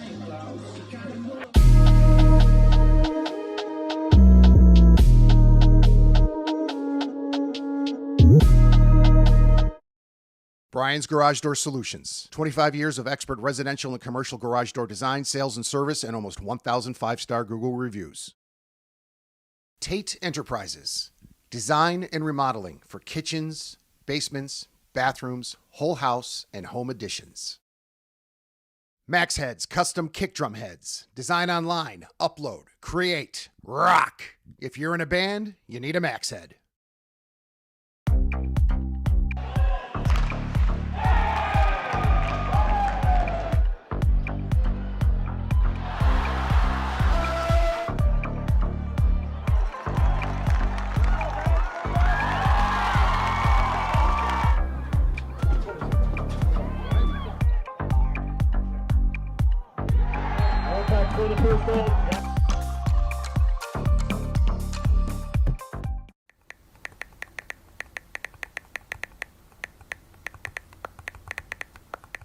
Hi, my name is Brian Koenig. I am the president of Soccer 2000. We are a soccer specialty store located in Downers Grove. We specialize in servicing club uniforms and a personalized retail experience. Soccer 2000 has an exclusive team center that includes a wide variety of uniform kits to help your club choose the next kit that will make you guys look great on the field.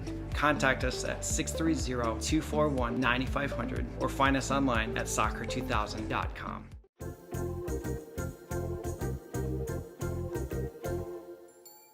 Did you know that you can advertise your business on our live streams? You sure can. Contact us about the numerous advertising opportunities we offer to local businesses during our sports live streams. Build brand awareness, engage customers, and support your local sports teams. Contact us for more information.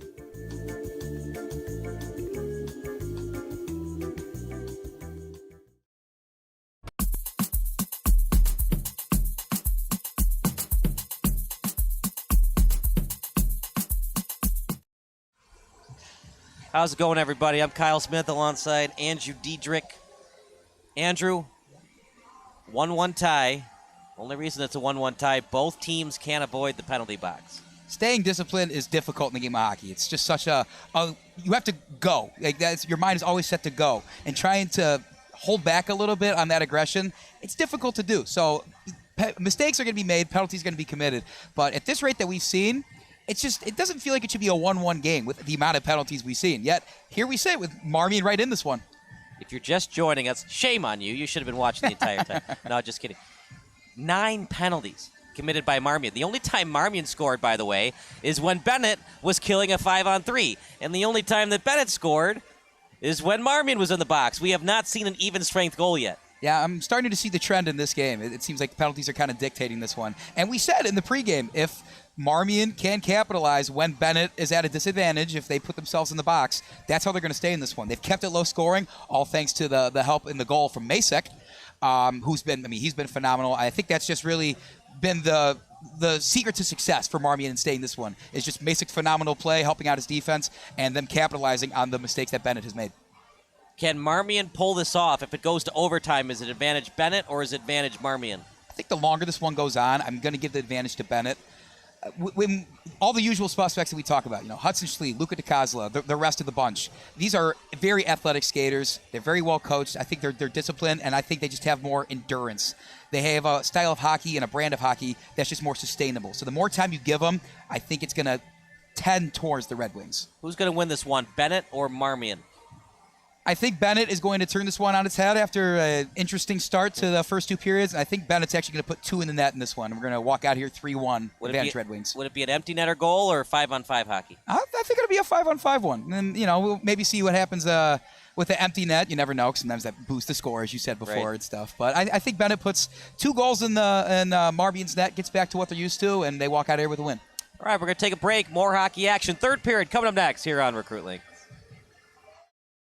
Brian's Garage Door Solutions. 25 years of expert residential and commercial garage door design, sales, and service, and almost 1,000 5-star Google reviews. Tate Enterprises. Design and remodeling for kitchens, basements, bathrooms, whole house, and home additions. Max Heads Custom Kick Drum Heads. Design online, upload, create, rock. If you're in a band, you need a Max Head.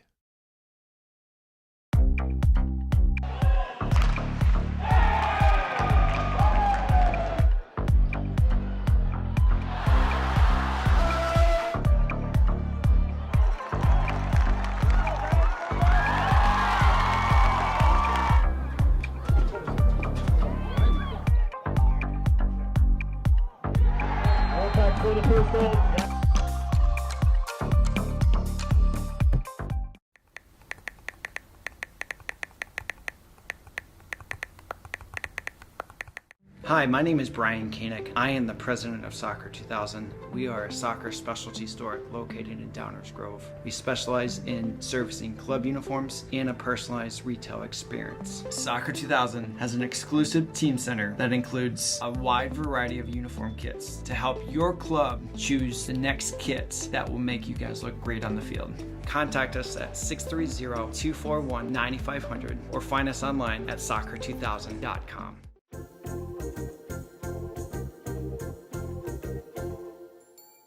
Did you know that you can advertise your business on our live streams? You sure can. Contact us about the numerous advertising opportunities we offer to local businesses during our sports live streams. Build brand awareness, engage customers, and support your local sports teams. Contact us for more information.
Kyle Smith alongside Andrew Diedrich. Here we go, third period of hockey.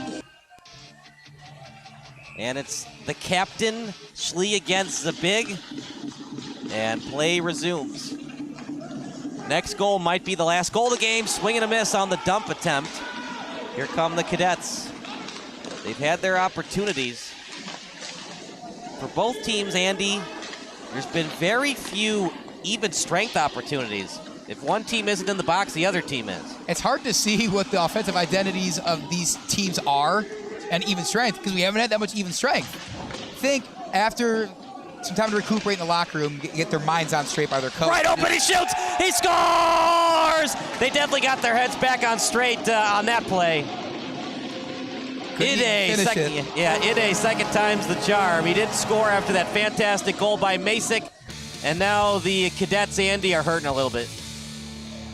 Just a complete disaster. You feel like you're in this one for the long haul. Able to hold Benet to only, X amount of shots and a goal in the first 34 minutes of action, and just unable to keep it up right there. I mean, just great job by Benet, sticking to their guns, playing their game, and it finally bore some fruit. And we'll see if they go for the jugular here and just continue to put on pressure and the shots on goal. Not a good pass. Shot! Masick again, loose puck, backhander, Masick again! Quinlan falling to the ice. And after all that, Andy, they're still out shooting the Red Wings. Is that shot high? I mean, Ide was wide open in front of the net. He could have read the entire Lord of the Rings trilogy out before somebody guarded him. He was that wide open. I mean, it's completely defensive lapse by the Cadets. Yeah, Bennett's doing the right things, finding the open man and slot wherever it happens to be, getting good angles for these shots. It was going to break through at some point. I think we could all agree on that. It was just a matter of when, and potentially the floodgates could be continuing to open now. Well, there's only one way to win a hockey game, 1-0, when you only score one goal. So Marmion knew they were going to have to score at least 2 goals to win tonight. Now they got to score at least 3 to win. But at this point for Marmion, just force overtime, because anything can happen. We do that 3-on-3 pond hockey style overtime. Wide open, Rogowski shot. Nice job, Burgess. He's been, actually that's Lombardo. He's hiding his number 9. It looks like an 8, but it's actually a 9. Yeah, that goal, their heads certainly are on straight, at least for Benet. I think the main goal was to, we were talking about the even strength, to come out and limit those penalties a little bit. Slow down the pace as you can, play your game. Bennett's certainly able to do that right now. I wonder if Marmion's going to feel the heat coming their way, and they might find themselves back in the penalty box. Who knows? Whoa, I like the geometry there. Shoot it at the far pad and see if Ryle gets the rebound goal. Shot, Stevens. I know there's 14:56 remaining, but it just feels like this entire game has swung in the favor of the Red Wings. Yeah, that's a beautiful and, well, I guess it depends on what team you're rooting for here. It's either the beautiful or the cruel thing about hockey is a matter of a couple seconds, changes number on the scoreboard, and the entire vibe, all the emotions that come with it just completely shift. And it's very difficult to control yourself in those circumstances, whether you're a player or a coach or whatever you happen to be involved with this game. And these games are going to happen for Benet. Not everything's going to go your way. The power play has mostly gone their way this season. Oh, Karras! Not in my dojo, says 15. That's the enforcer. We knew he was going to come back up sooner or later. He's doing his job out there. Ciesla will have to cover the puck up. Look, Marmion still has an opportunity to come back. They're out shooting him 21-19. Very good save percentage today for Masick, and for Ciesla, even better. He's 20 of 21. Yeah, goalies have done their job for the most part today. The pucks that have slipped through has either been a defensive lapse or a power play. That's the only time teams have found the net. 2 of the 3 goals were on the power play. And the only even strength goal was because Ide was wide open in front of the net. I mean, we haven't really seen like a crazy goal scored or excellent stick handling. Up behind the net, sending it up, and looking to cheat up and pinch. That's Burgess. Burgess still has it, Burgess. That shot. And able to get a piece of it with Ciesla. Past the center line. Burgess, he'll skate with it. Past the blue line, Burgess right on target and covered up well by Ciesla. They're firing them on net, Andy. They're just not capitalizing. This is something we've talked about in a couple different broadcasts, but it's not always about the amount of shots, although that's definitely important at this level. It's the quality of shots you're getting. And Marmion's had a little bit of everything today. The most recent looks they've had, I mean, thanks to Ciesla, of course, being able to block them, maybe not the best quality of shots compared to what they were getting before.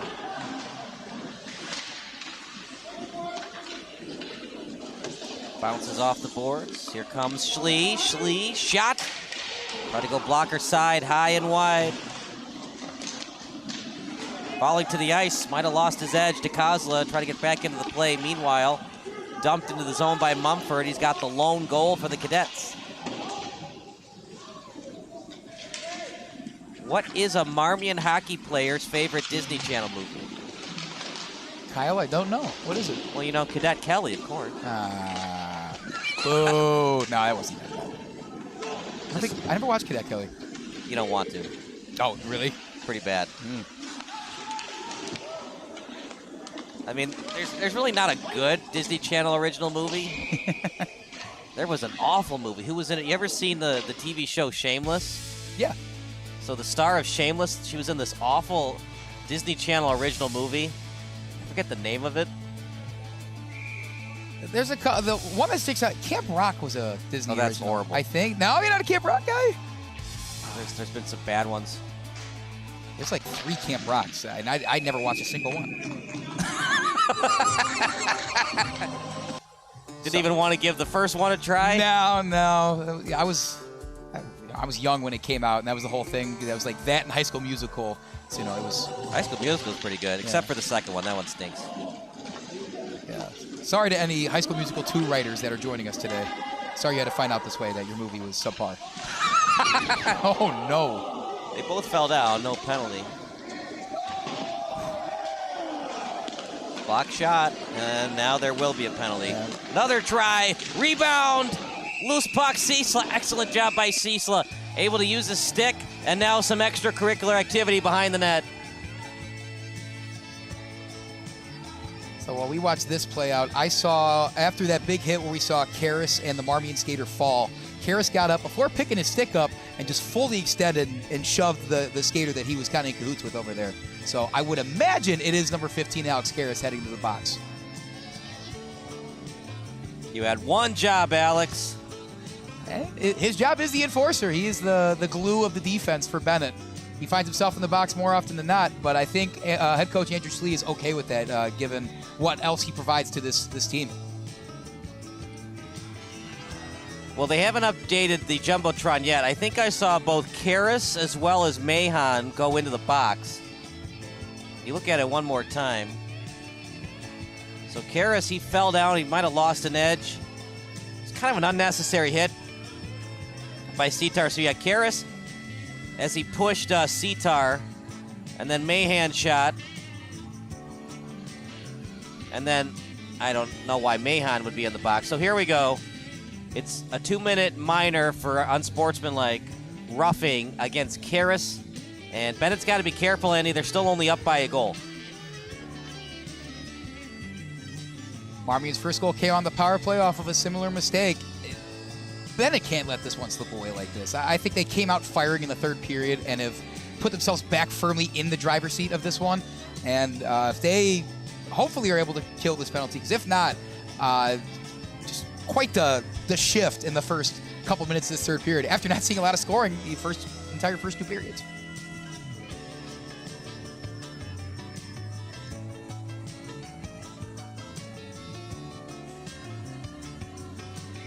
Text line's open, 330-957-7653. This is interesting. So it is a power play, at least according to the Jumbotron, but the face-off is outside the zone. A lot of interesting intricacies of today's game. We saw the door fall off, and then to fix it, just a guy brought down a sledgehammer and just pushed it in. I don't know if that's excellent carpentry work, but it worked. That was a very cartoonish way to fix that door. Like, seriously, thinking about that, that was crazy.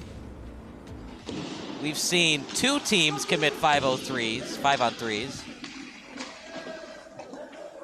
And then we see a power play start for Marmion, but it's outside the Benet zone. Like, are we in the Twilight Zone right now? This is like the Twilight Zone of hockey. Yeah, is there a new version of hockey that came out that we were informed of?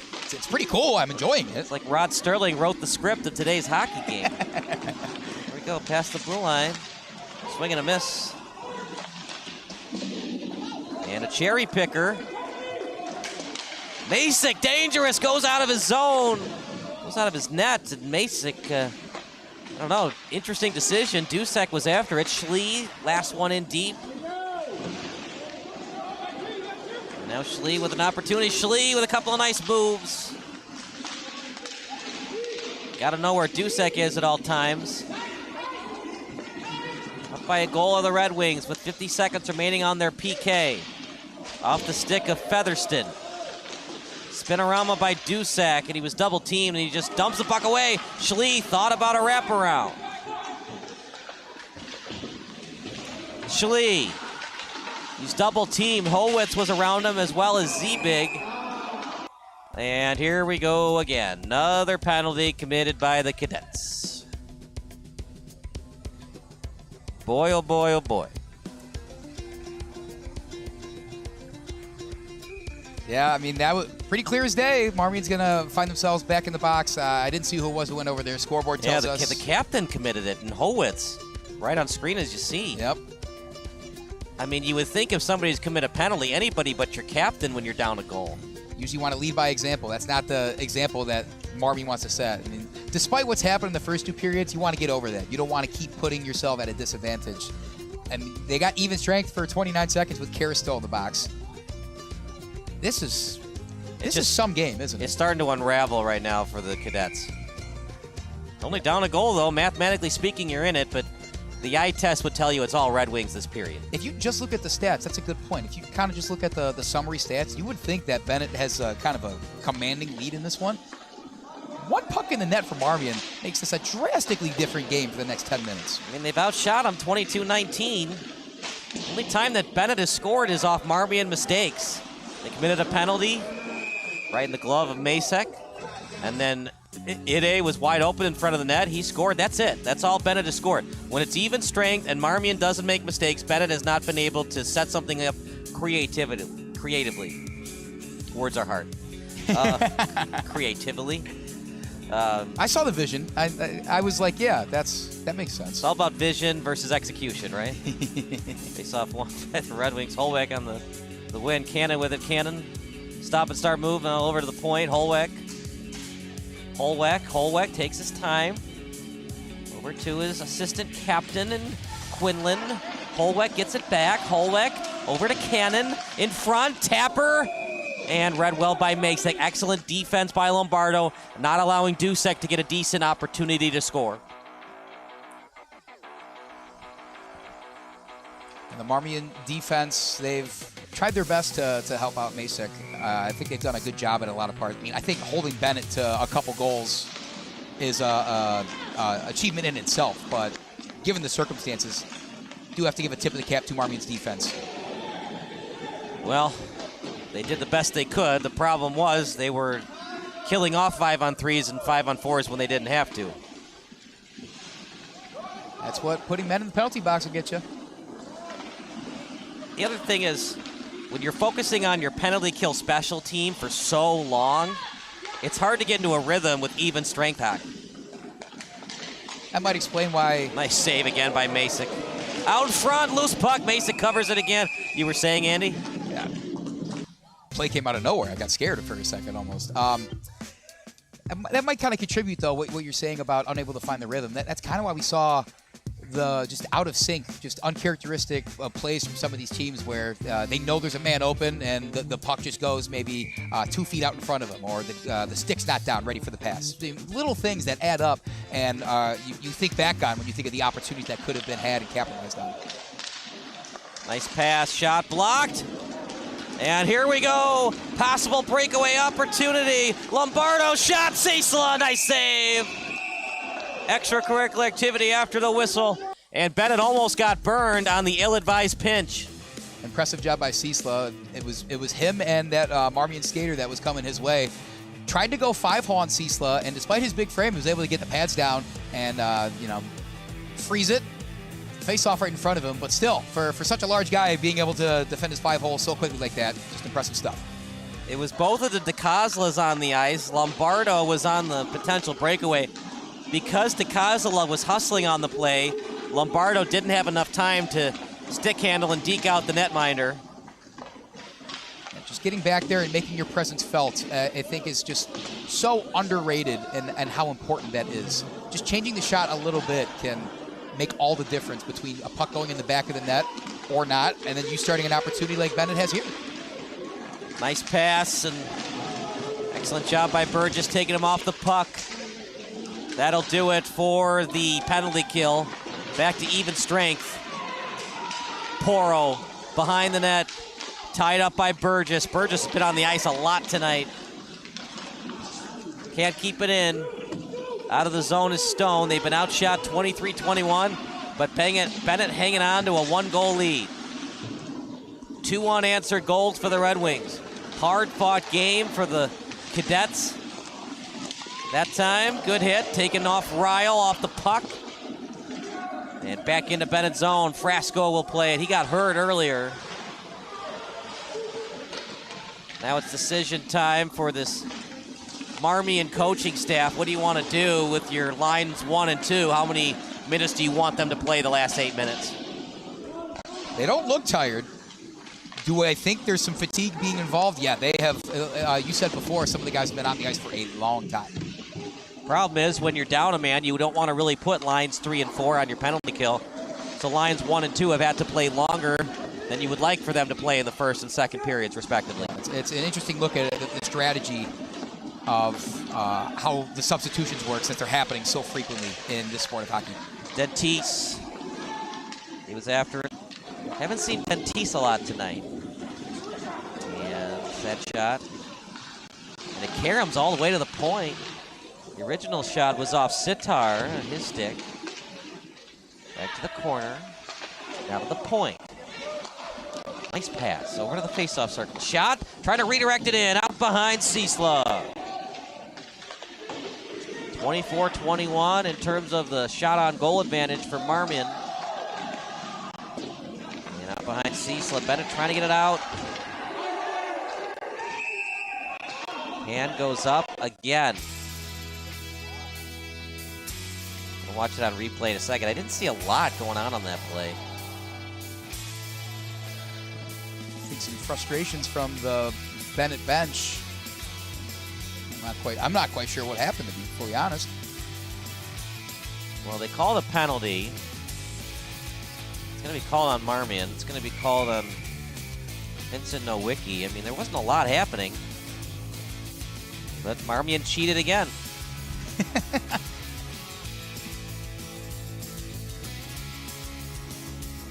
I'm not sure what penalty they even got Marmion for there. The X's. I mean, they called it on 26. I'm trying to see what 26 did.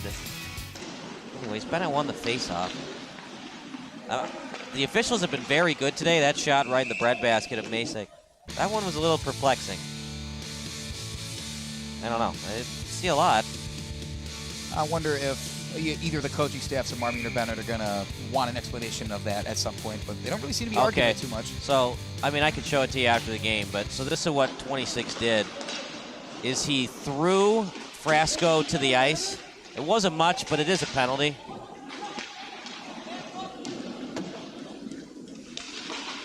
Look, you have to adjust to the officials. Have some of these calls been ticky-tack? I mean, I guess, but they are penalties. It's not like they're calling something that's not there. And for Marmion, you got to adjust to that. Just because a ref didn't call a penalty yesterday doesn't mean it's not going to be called today. Every hockey game you take the ice is different. I mean, I think that's obvious, but when it comes to the refereeing and stuff, and speaking of the refereeing, we're going to get something. You got to be kidding me. That penalty might have just did in Marmion's chances of winning this hockey game. They're going to be killing another penalty now, another 5-on-3. I think they're going to be doing some running and some off-ice conditioning to learn their lesson from this undisciplined hockey after the weekend ends. That Herb Brooks scene in Miracle might be relevant in terms of what we might see from that. Yeah, you seen this many penalties in a game like this, Kyle? Not one-sided in favor of one team. I mean, this is unreal. They've given up 2 5-on-3s today. That shot, he scores, and that should do it. Off the face-off, DiCosola scores. Masek did his best today, Andy, but that should do it. That's one of the familiar faces and the usual suspects, Luca DiCosola. It was a matter of time before he got his stick on something and was able to put it in. You got to feel for Masek and the Marmion defense. He is kind of looked like he threw his stick down, maybe just kind of upset he has to deal with so many 5-on-3 situations. But regardless, like you said, that is most likely the game-winning goal. Maybe Benet puts another one on the board, but as of right now, this is Benet's game to lose. Marmion had their chances. This is unreal. 3 unanswered goals for Benet. Look, Benet won fair and square, but it would have been nice to see what Marmion could do if they had just avoided the penalty box. Yeah, this is the same score we had last time, and yet another penalty. This is getting insane. I couldn't even finish my sum up before we had another penalty, Kyle. So who touched it last? Was it Marmion or Benet? Watching a replay in a second. Yeah, it's a trip against the Cadets. They've called him all day. They've been consistent. Watch it one more time. Was 94 falling down to the ice. Oh, this is what he did, and I'll show you after the game, Andrew. So what he did was spectacular by Poro. He felt a tug at the leg. He didn't go down right away, and he just fell down. Now, did he do it on purpose, or was he starting to fall down? Either way, that one might not have been a trip. Regardless, they've already committed 10,000 penalties, so the 10,001 penalty at this point is immaterial. What is the actual number of penalties? We'll look in a second. Right, I'll count them for you. It's insane, because we have the live stats today powered by Cchl.us. Thank you, Cchl.us. Here we go. Third period. 1, 2, 3, 4, 5, 6. Second period for Marmion. 1, 2, 3, 4, 5. So that's 11. First period. 1, 2, 3, 4. 15. Oh, my goodness. I mean, I'm speechless, to be honest with you. That's just unheard of. At any level, I'd say. So what's 30 divided by 51? Because it's 51 minutes of hockey action. That's over 50% of the minutes were penalty minutes committed by Marmion. That's not winning hockey. No, I mean, it goes to show you that they stayed in this one. Yeah, because of 43 between the pipes. And now they're just adding on. DiCosola with the second goal of the game. He might be our Recruitlings player of the game. I mean, it's a 5-on-3 because there's actually 3 men in the box now for the Cadets. Look, Benet will take the wins however you can get them, but they're going to have to work on some of their even strength hockey strategies because it wasn't fantastic tonight. But for Marmion, discipline. It was not there tonight for the Cadets. On Benet's side, you're exactly right. There's still a lot that is a lot left to be desired for Benet. There's a lot that Andrew Schlie and the coaching staff are going to take a look at. The good news is when it comes to wanting to get a new look and even strength, Benet is back at it tomorrow night, right here at Seven Bridges. Yeah. I don't think St. Rita is going to commit 15 penalties. I don't think they should bank on their opponents always committing 15 penalties. That's a good point, yes. Benet committed 11 tonight, so it wasn't like Benet was victimless.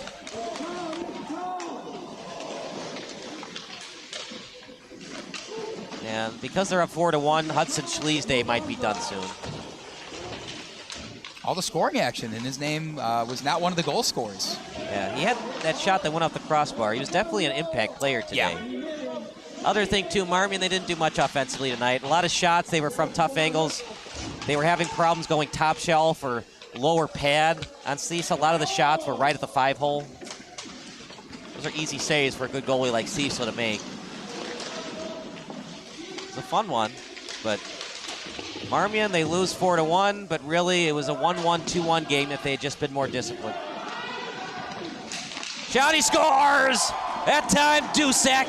Assist by Quinlan, and the onslaught is on, and how about that, Andy? My prediction of 5-1 actually comes true. With how good they looked in this third period, they might not even be done scoring. They might try to get everybody in on it right now. This is the Benet hockey that we have come to know this season especially. They're undefeated in the CCHL's relentless offensive attack. I guess they were just saving all their goals from those 5-on-3s in the first period. They were saving them all for right now.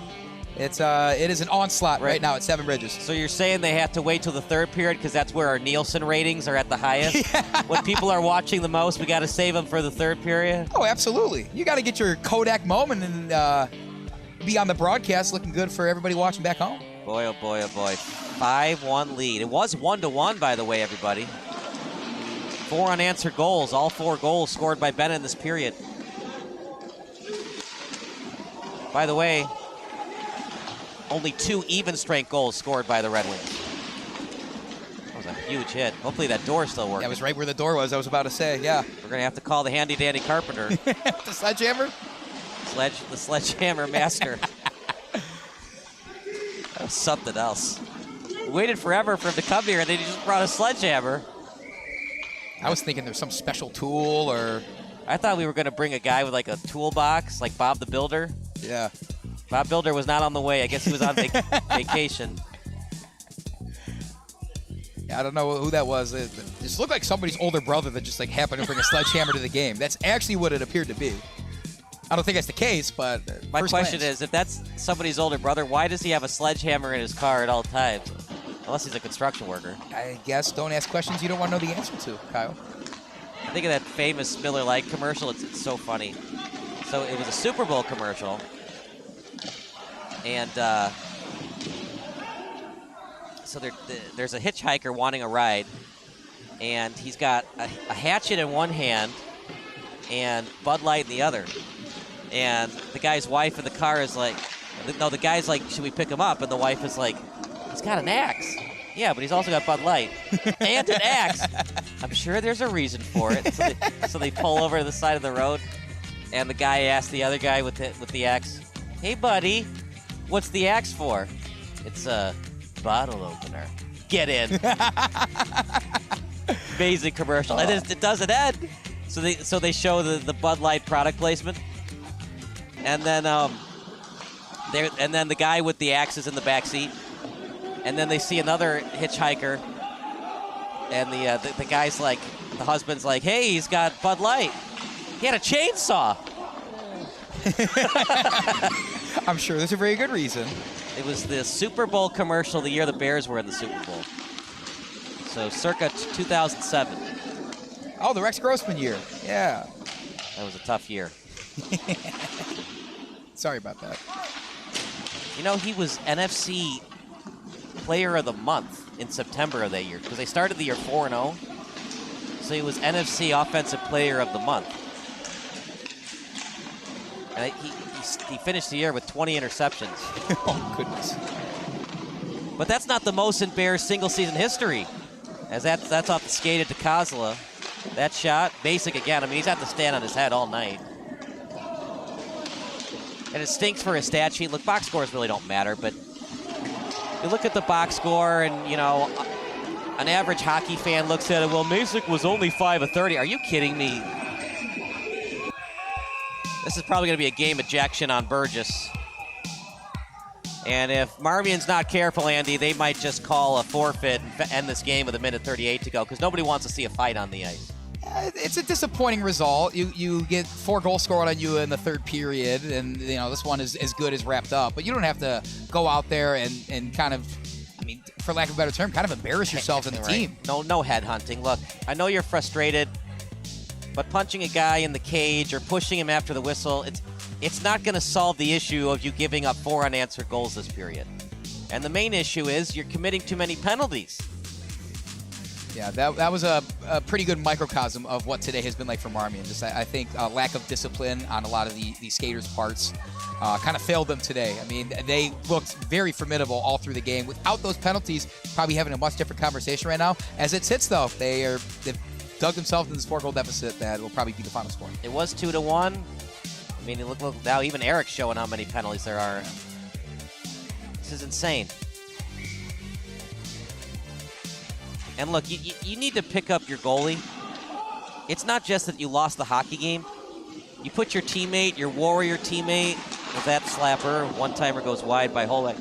You put him in an unwinnable position. It's not just about winning a hockey game. It's going to battle with your brothers. And when you commit these many penalties, you're not helping out your brother. You're not helping out your fellow lieutenant. Exactly right.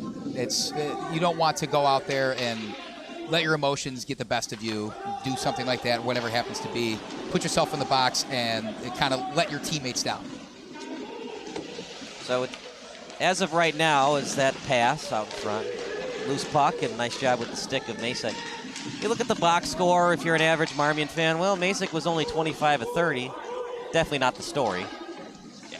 3 of the goals he gave up were on penalty kills. And they're not going to say high stick on Schlie. He is still in the game, shocking. I think this one's as good as out of reach as a hockey game could be. Maybe rest up for the game tomorrow against St. Rita, which will also be here. 30 seconds left? I guess it doesn't really matter that much. That was a great effort by Benet in the third period as they try to get the goal by Quinlan. That fell off. Look, Bennett's going to win. Congratulations to them for Marmion.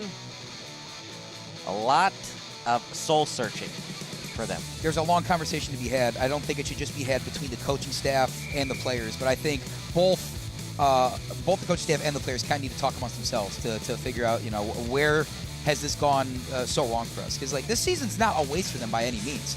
It's just if this game starts a trend for Marmion where they're going to play like this, it's just not winning hockey. It's not the way you want to be. And as you can see, the other thing is when you commit so many penalties, you tire out your goalie. That's a goal. That's a save that Macek can have in his sleep. But when he's standing on his head on 5-on-3s all night long, eventually he gets tired. Doesn't matter how much water you drink, you get tired. You're not a robot.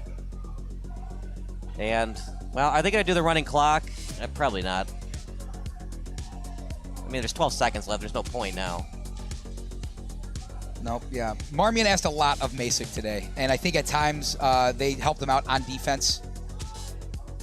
And I think at other times, they're skating off the ice right now. That's all I'll say. Yeah, I think the officials made the right decision there. If they had a face-off, there might have been a fight or some extracurricular activity. No point, game's over. 6-1 win for Benet. Kudos to the Jumbotron guy. He didn't even update the last goal. No point to rub salt into an empty wound. 6-1 win for Benet. Look, it's a blowout win, but it was 1-1.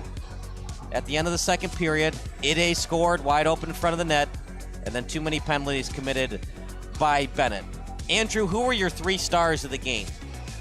I still will give it to Macek for Marmion. I think especially in those first 2 periods, like you said, standing on his head is the perfect way to put it. He was seeing just about everything coming from the Benet offense on multiple man disadvantages his defenders left him in.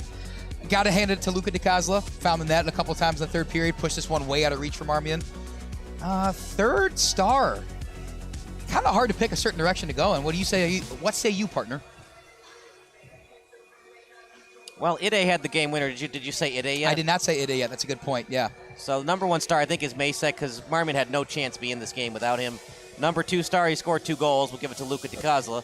Albeit they were on special teams, power play, but you know what? You score it when you can get them. Exactly. And then number 3, the game-winning goal, Ide. So a 6-1 win for Benet. Any final thoughts before we go to the post-game interview? Both teams are going to take a long look in the mirror because there's a lot of stuff that they're going to want to discuss amongst themselves and improve on. Both teams are going to be right back in the Cchl really shortly. So we're going to see tomorrow. Join us here on Recruitlings. We'll see how Benet responds after quite an interesting victory that they pulled out here at Seven Bridges. They won 6-1, but it was 1-1 before the third period started. So we're going to take a break. Post-game interview coming up next here on Recruitlings.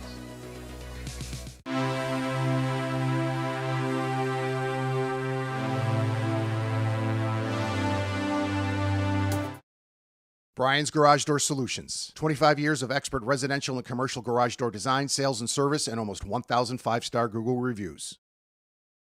Tate Enterprises. Design and remodeling for kitchens, basements, bathrooms, whole house, and home additions.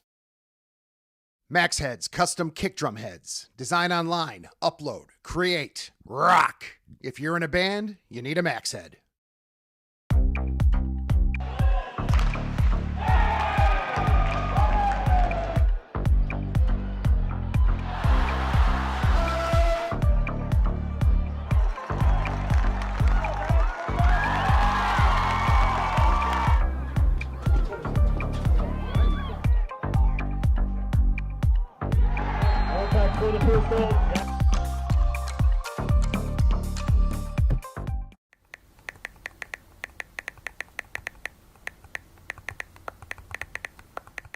Hi, my name is Brian Koenig. I am the president of Soccer 2000. We are a soccer specialty store located in Downers Grove. We specialize in servicing club uniforms and a personalized retail experience. Soccer 2000 has an exclusive team center that includes a wide variety of uniform kits to help your club choose the next kits that will make you guys look great on the field.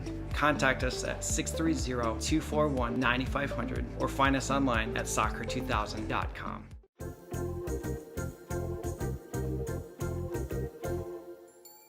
Did you know that you can advertise your business on our live streams?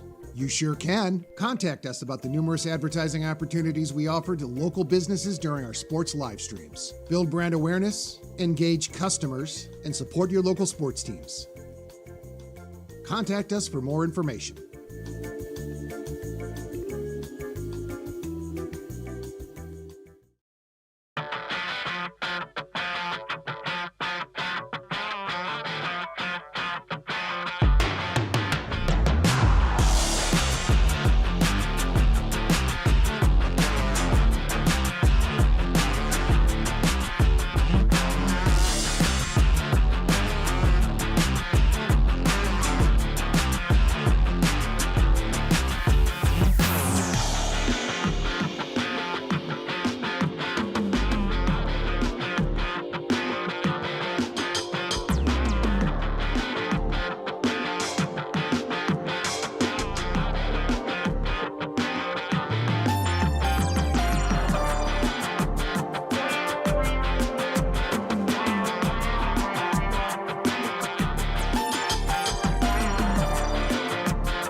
How's it going, everybody? I'm Kyle Smith alongside Alex Karras for the Recruitlings post-game show. Nice win for you guys. You guys score 5 goals in the third period unanswered to win 6-1 tonight. Yeah, we usually have a problem where we don't wake up till third period, so we definitely got to get on it earlier. But I'm happy with the way we played, and I'm happy we got back.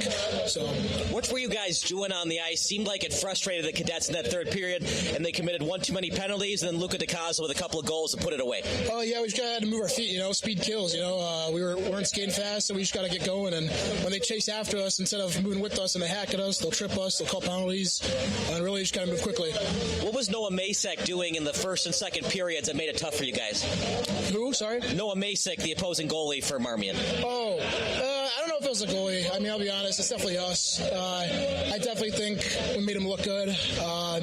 And yeah, we just didn't come out for second period. Ben Ciesla, what can you say? He was fabulous tonight, just gave up 1 goal. He's always fabulous. He's doing great tonight. Out of all of us, he definitely showed up in those. So we got to take some notes from him. Yeah. Final thoughts about the win tonight? It's a back-to-back for you this weekend. You try to go get him and maintain that undefeated record against St. Rita. So are you asking what? Yeah. What is it going to take for a win against St. Rita? Yeah, we just got to keep our heads. I mean, we know they're dirty, and we know we got to watch what we do, But yeah, we got to come out better because they know our weakness, So we just got to come out better than we did today. Absolutely. Well, maybe that'll happen. That's Alex Karras. That does it for our post-game interview, post-game wrap-up coming up next. Brian's Garage Door Solutions. 25 years of expert residential and commercial garage door design, sales, and service, and almost 1,000 5-star Google reviews. Tate Enterprises. Design and remodeling for kitchens, basements, bathrooms, whole house, and home additions. Max Heads Custom Kick Drum Heads. Design online, upload, create, rock. If you're in a band, you need a Max Head.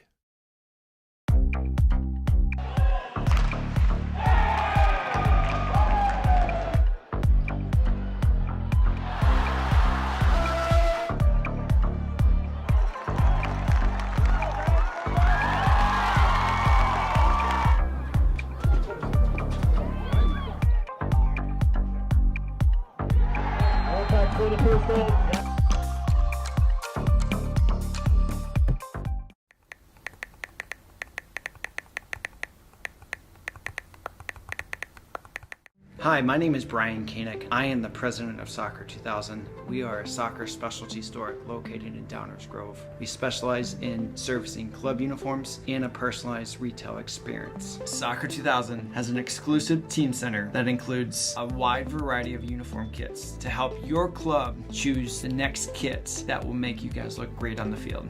Contact us at 630-241-9500 or find us online at soccer2000.com.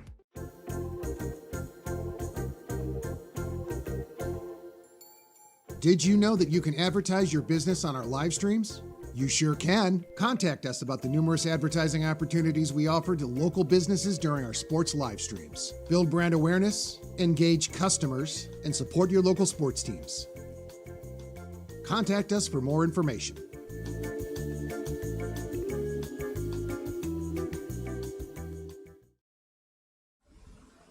How's it going, everybody? I'm Kyle Smith alongside Andrew Diedrich. This is the post-game wrap-up brought to you by Recruitlings. Andrew, 6-1 final, but it's really not a 6-1 final. Way too many penalties committed by Marmion. But you know what? Benet is a good team, and when teams want to put you on the power play, they took advantage. And Benet wasn't a great team tonight, but they did enough to win. This is something we mentioned in the game. You have to play whatever game is in front of you. So it's a 6-1 victory, and if you're just looking at the box score is one thing, but that is not like any other 6-1 game we've ever seen, I would say. So being able to get a win and stay undefeated in the CCHL, Benet's certainly going to take that by any means necessary, right? So if it took Marmion's penalties to get them into that position to then extend their lead and win it in the third period, then so be it. You know, it was interesting. We talked to Alex Karras just a couple of minutes ago, and he told us that they were making Masek look good. I don't know if I totally agree with that. I think Alex Karras is a constant competitor, and he doesn't want to admit when he's going up against a great goalie. But there were times where Benet should have scored. I mean, so many power plays in the first and second period where Benet didn't score. How do they make up for that and try to score if St. Rita gives them a power play? Because St. Rita is not going to commit 20 penalties like Marmion did tonight.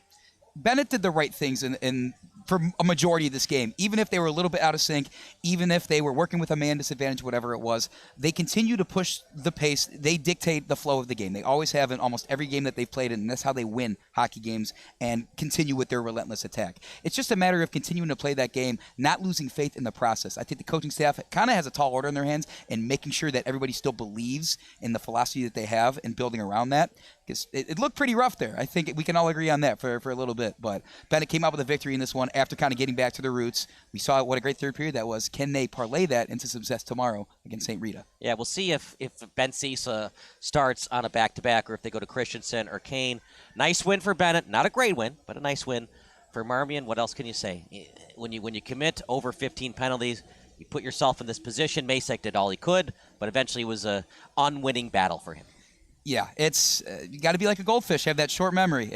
There's a lot that you could look at in film and be just really upset about, but at the end of the day, it's only one loss in a long season filled with a bunch of different opponents that you're going to play, and you just have to get over that, know how you have to be better, and learn from it. And because who knows, you might see this Benet team later on in the Kennedy Cup, somewhere later on in the playoffs. You have to learn how to be better from it, regardless of if it was just an ugly game, because for lack of a better term, it's kind of how it was for the Cadets today. Real quickly, will Benet be tired playing St. Rita? St. Rita's also has a back-to-back this weekend. A lot of teams do because of Thanksgiving weekend. Next weekend, they're going to lose that time either for tournaments they're playing in or just not playing at all. Will St. Rita be tired? Will Benet be tired in the back-to-back for tomorrow night? I don't think it's going to be as high of a scoring matchup that it has been at times between those two teams, but both teams going off the back-to-back, these are teams that also like pushing the pace. I think they're kind of near each other in some ways. Bennett, though, with the amazing amount of athletes they have, it's just impressed me every time they take the ice. I think they're going to succeed tomorrow. We're still going to see them come out and just hit hard, I guess. Right, score goals this time on the power play. Ooh. 8th time should not be the charm for the power plays. Let's try to score on the first, second, or third power play. They eventually got it all figured out, and I guess that's all that mattered. Well, when you get 20 chances, eventually you're going to score. So for our excellent crew, for Eric Ratchey and Andrew Dietrich, I'm Kyle Smith. We'll see you tomorrow night. St. Rita against Benet Academy back here on Recruitlings. For now, please drive home safely.